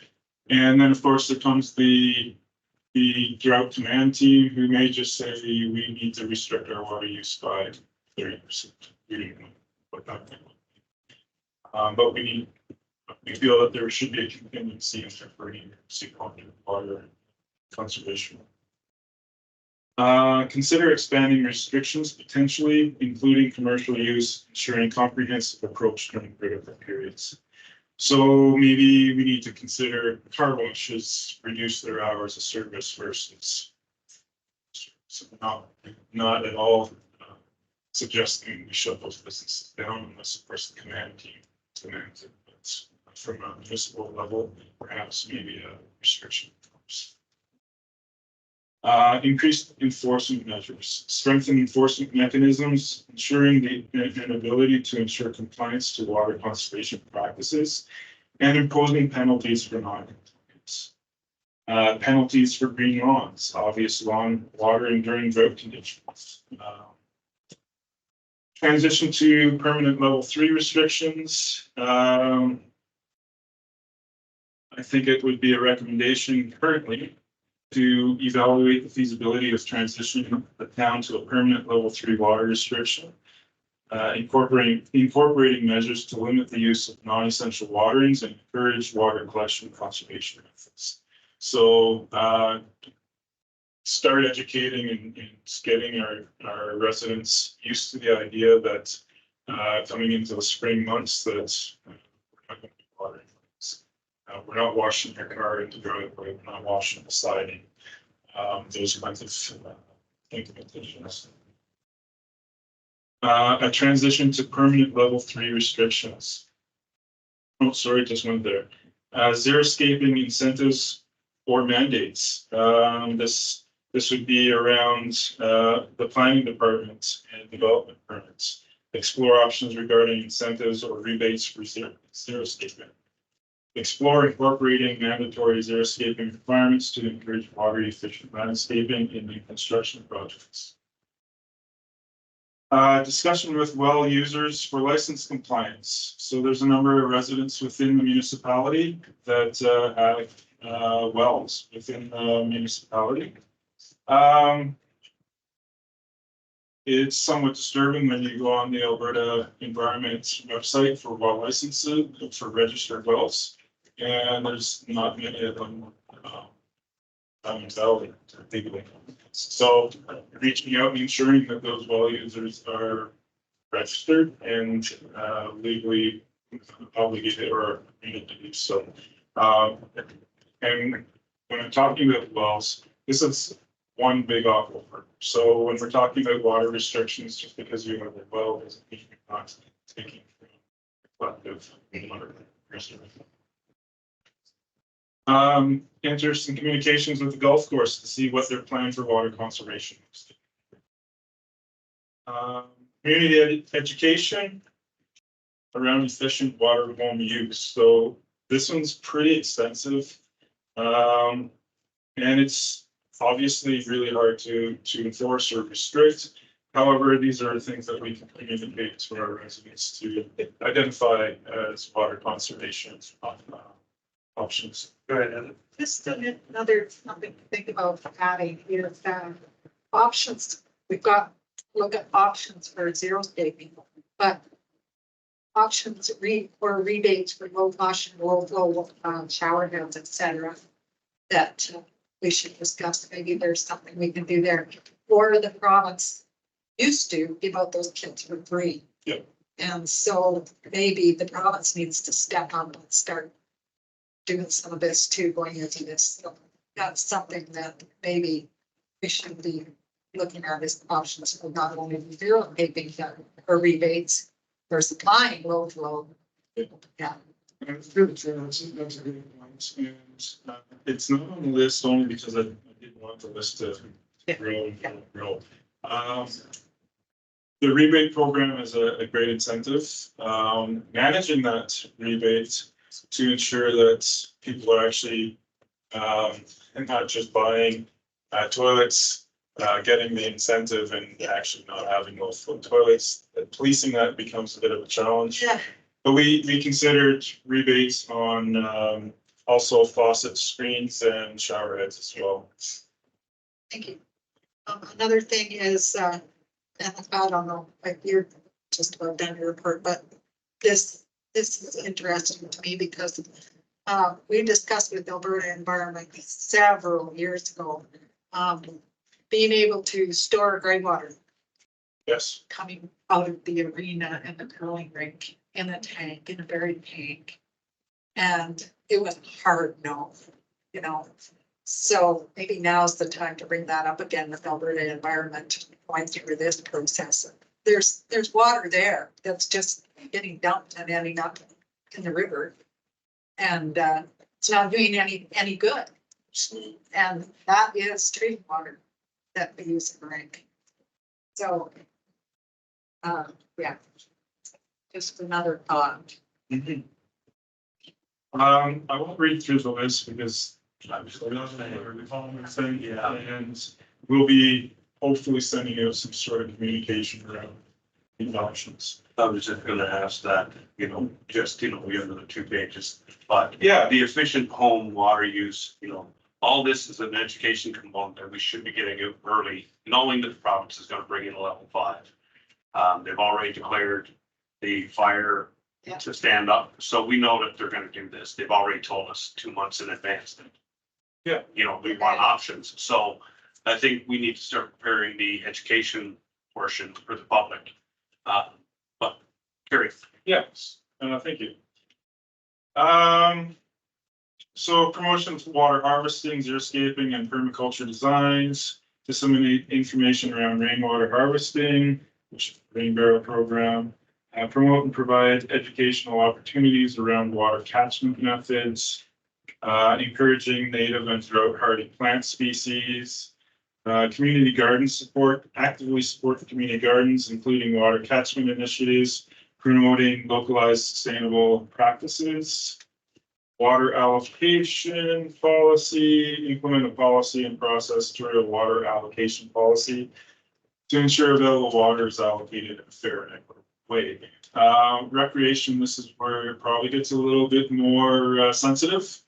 Restrict the use of private kiddie pools, backyard pools, kids running through sprinklers, slipping slides, etc. You may find if we have water restrictions and those folks that want to keep their lawn screen suddenly have slipping slides and water sprinklers for their kids out in the front lawn. Dr. Lander Memorial Pool, Arena, Curling Club. These are public recreation facilities that are beneficial to public health. Recommendation would be to keep these facilities open. And for reference again, the pool uses approximately 550 cubic meters of water. Obviously through the year, through the season, there's some evaporation, there is a little bit of top up, but it's really not that large. So 2 days, that's pretty. So we were losing a pool's worth per day, but but our pool is actually 1 ton fill for the season. Yeah, cubic meters per day. Yeah. I would then go right to the spray park because we're one of the only facilities that actually recycles for water in the spray park. So, other than the fact that it's always running and I question why the activators aren't working. So replacement of the activators would reduce all of that flow.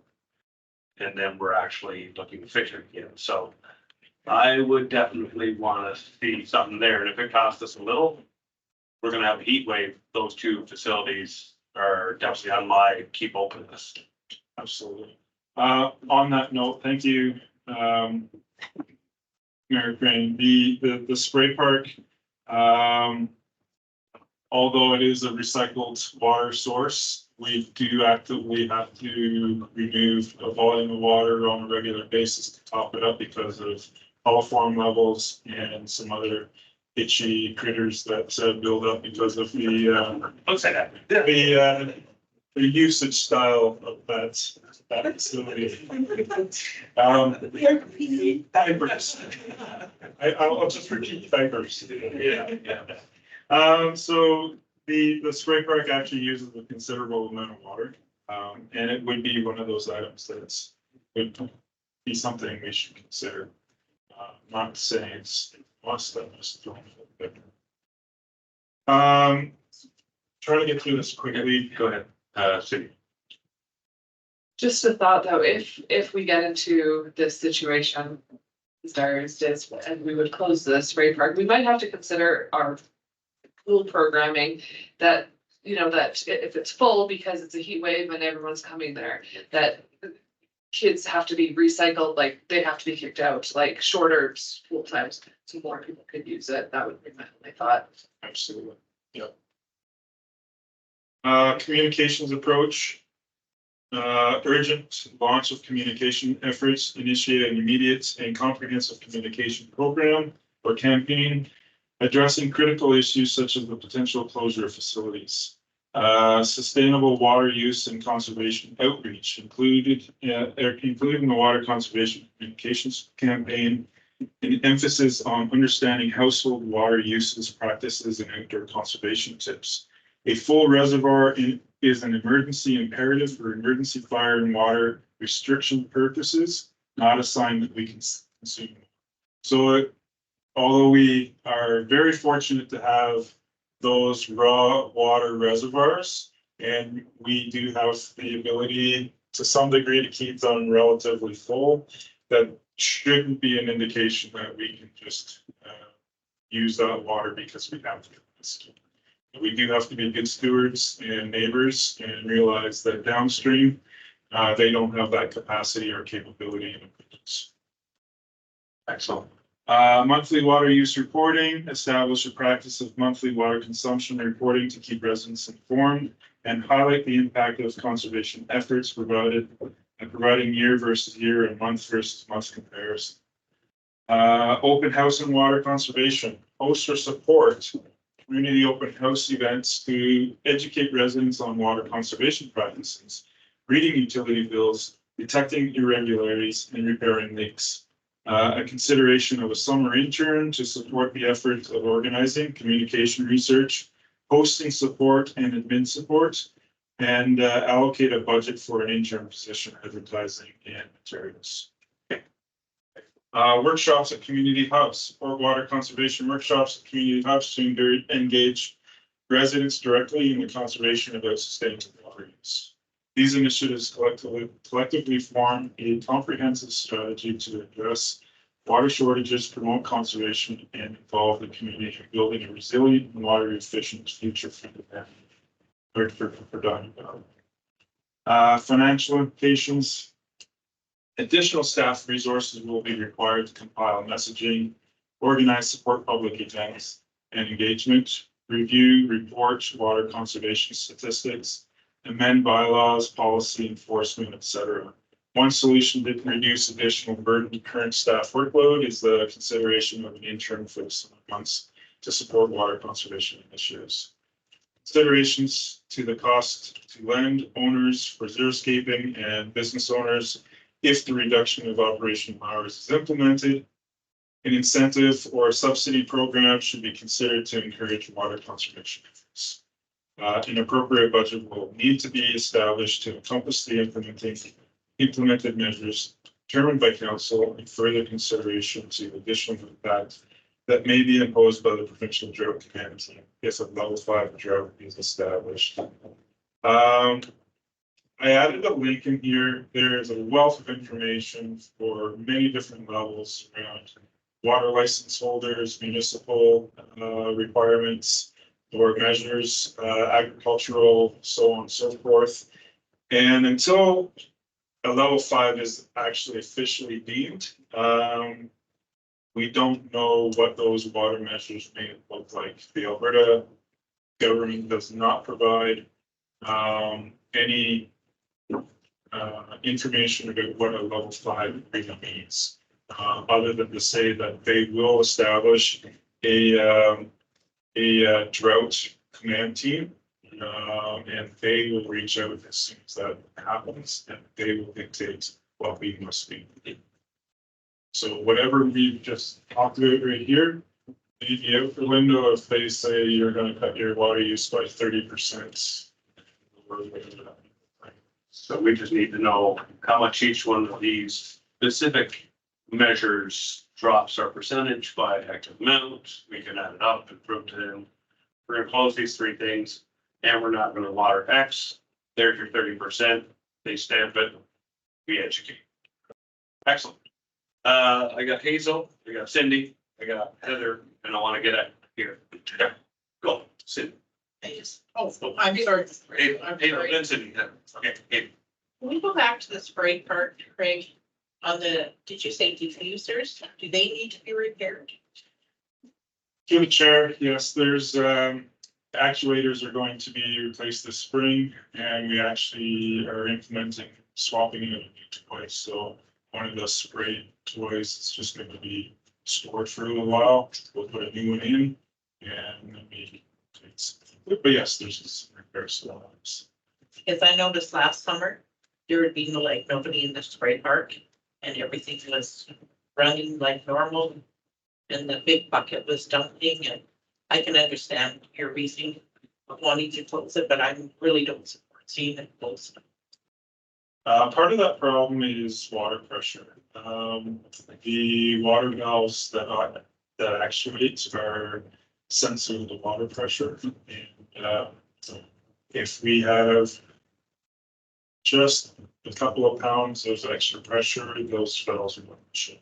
So it's big part of the problem, the calibration issue. And the second question, does admin know right now if there's any grants available for the intern? Like, like your STEP grant, like the former STEP grant or anything like that? Through the chair, currently there's nothing being, nothing obviously being advertised. However, when you go to this Alberta Environment website, they do make comments around if a level 5 is implemented, resource like will become available. But sorry, they're not specific as to what the resources. Yeah, exactly. Thank you, Craig. thank you. It's a great report, lots of details in there, and I'm, very interested to see Shark tomorrow. We're gonna be talking about water licenses and IO restrictions and how all of that works. So I don't have too much to say until I know some of that information, but I do have a concern at this, here we're saying we're going to conserve water, residents need to restrict their use. At the same time, we're record development coming in, new housing, new subdivision. It's like we're sending two very different messages. We don't have water, so you have to conserve, but we're letting a lot more people come into town. When are we gonna have that conversation? This is probably for Carrie, about how water, what we actually have, which we're gonna learn more from Shark tomorrow, and how it looks and who's allowed in and who's not, and who has to bring more license capacity. And does that all matter if the province just says you only get to use half your license or whatever? So that to me is probably the most concerning thing I have on council, is how water gets allocated as this community grows, because it's gonna grow. So. Through the chair, that is the great conundrum, and I'd like to point out that restriction or water conservation and infrastructure are two very separate conversations. We have the capacity to supply. We have the capacity to treat. With respect to conservation, this may be a 1 year, this may be a multi-year scenario. The conservation does not necessarily restrict growth. We have capacity to grow due to infrastructure, but that is certainly a sensitive conversation that does need to have. So. Yes, it is gonna be part of our strategic planning again as well. Carrie? Through the mayor, I reached out to our engineering consulting partners with similar questions, and my intention was to have a report ready sooner rather than later. Again, resourcing and capacity, but they have been given the heads up that I'm looking for that information. They're putting together stuff on from what they have from an engineering side. As Mr. Beaton said, we have capacity to treat. We have some fairly large raw water storage. It's going to come down to the understanding of paper money and physical money, or water, paper, water, and physical water. There we go. And I think that that's where that conversation really needs to be understood better amongst the community. Communication. Good term, paper water. So through the chair, I'd also like to point out that growth is crucial for all municipalities. Populations are not getting smaller. People are moving to Alberta from other provinces or from abroad. Growth is going to happen. We can't avoid it. Can't stop it. I think Alberta Environment realizes this year as well. That's not to say that we accept all of the growth that comes our way, but this means we need to be a little more strategic with the way we approach it. Again, I don't believe that these issues are equal. You've got a capacity for infrastructure, and then you have conservation as a terms. You can manage both. Follow Cindy then. I think that needs to be somehow communicated because residents don't understand the difference between themselves conserving it and the new development coming in. They see it as one and the same. Their life's being restricted. And they see it together. So if you can just think about it when you're thinking of your messaging, that we can communicate, we have the physical ability to provide this water, but yeah, I don't know, you could. I kind of think we're in a good position going to conservation because our residents know how to do it. You know, so they did it for many, many years following 2013. We were on that level, I think, at the time before we changed the bylaw. And so not that we're in a good position. This drought is in a good position, you know. I and my family know very well what it's doing to the ranching community, farming communities, et cetera, in the area. And so it's affecting everyone. So, but in Diamond Valley, our residents know how to conserve water. And we just need to get the communications out there and the reminders how to do it. And I agree with Cindy, we need the communication to include the separation from conservation and the drought situation that we're in, and growth and infrastructure and licenses and other parts. So yeah, thank you. Great report, and it's very timely going into this. So yeah. Excellent. All right, I'm gonna move on. 9.3 penalty box upgrades. Can we just keep it simple and say fix it? It's a safety issue. It's already on our to-do. Done. That's what I want. I want a motion to accept 9, 1, 2, and 3 as reports. Gives us that. Thank you. All in favor? Perfect. Thank you. I will take committee board correspondence, library board, and economic development. Oh, do we have? Yes, we do. Admin and inquiries. Sorry, I always see when it says none are submitted, then I don't, you know. But we have 2 in emails. So go ahead, Carrie. Thank you. Yes, thank you. Through the mayor, Councillor Thompson had an admin inquiry about live streaming hockey through an app, and I believe that Mr. Beaton has looked into it, so let him speak to it. There you go. Thank you. To the chair, we've looked into Live Barn. We've talked to Airdrie and Cochrane. Just to get a sense of how things are going for them. They actually use the system. Sounds very straightforward. The company supplies the server, the cameras, and the software free of charge. The software is more like an Outlook calendar. They would block out school use, so we put blocks on there so when schools are there, the cameras aren't working. There'd be user agreements, acknowledgements for the team sports to ensure that they're okay with being filmed, and if not, then we just block those games out. No expense to us, and in some cases, the bigger facilities are actually generating a little revenue from it because they can jump in on some of that app usership. So I see no reason why not, why we wouldn't move forward. Very cool. Yeah, great find, Heather. Absolutely. Hoping for this season. This season's almost over, but it was really cool to be able to watch my grandson when I was sitting with my leg up in the air after my surgery down in Arizona and watch all of his games, except for Wildfield's games, and Yeah. even So- Lysaker's got it. So. So how do you want to proceed? You want a motion to get this? I think that's the easiest way to do it. Right? Are you already doing it, Craig?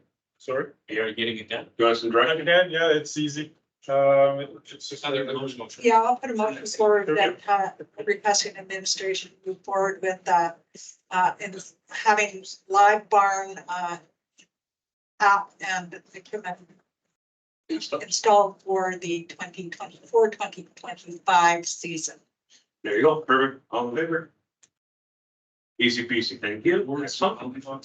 Carrie, over to you.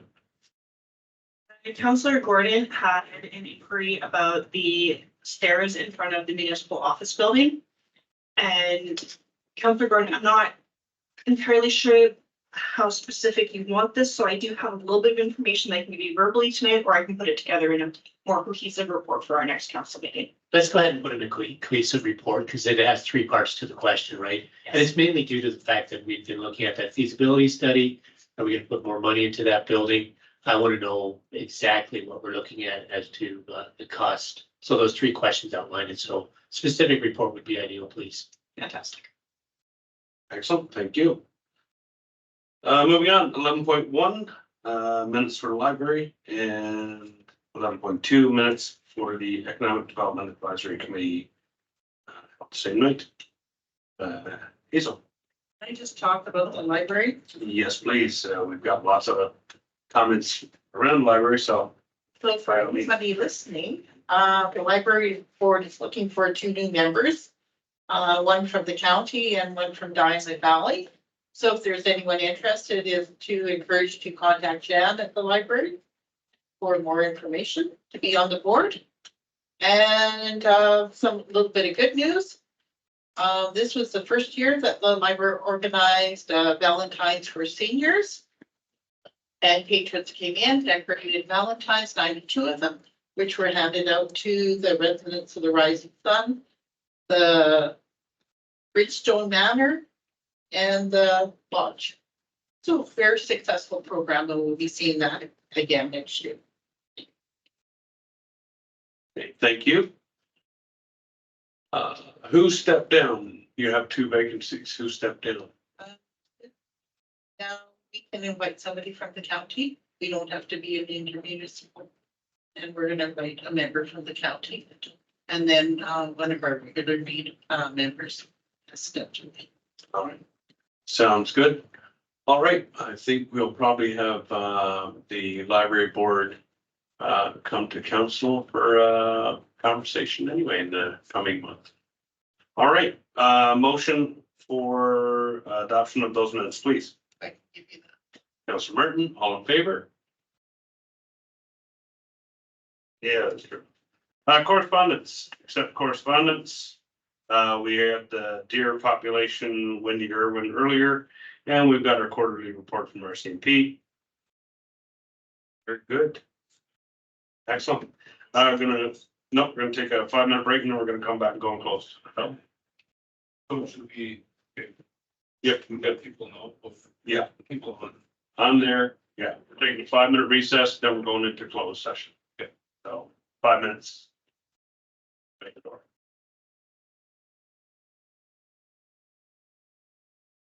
Closed. See you, Craig. Thank you. Gordon gives us motion going close at 9, bell on the nose.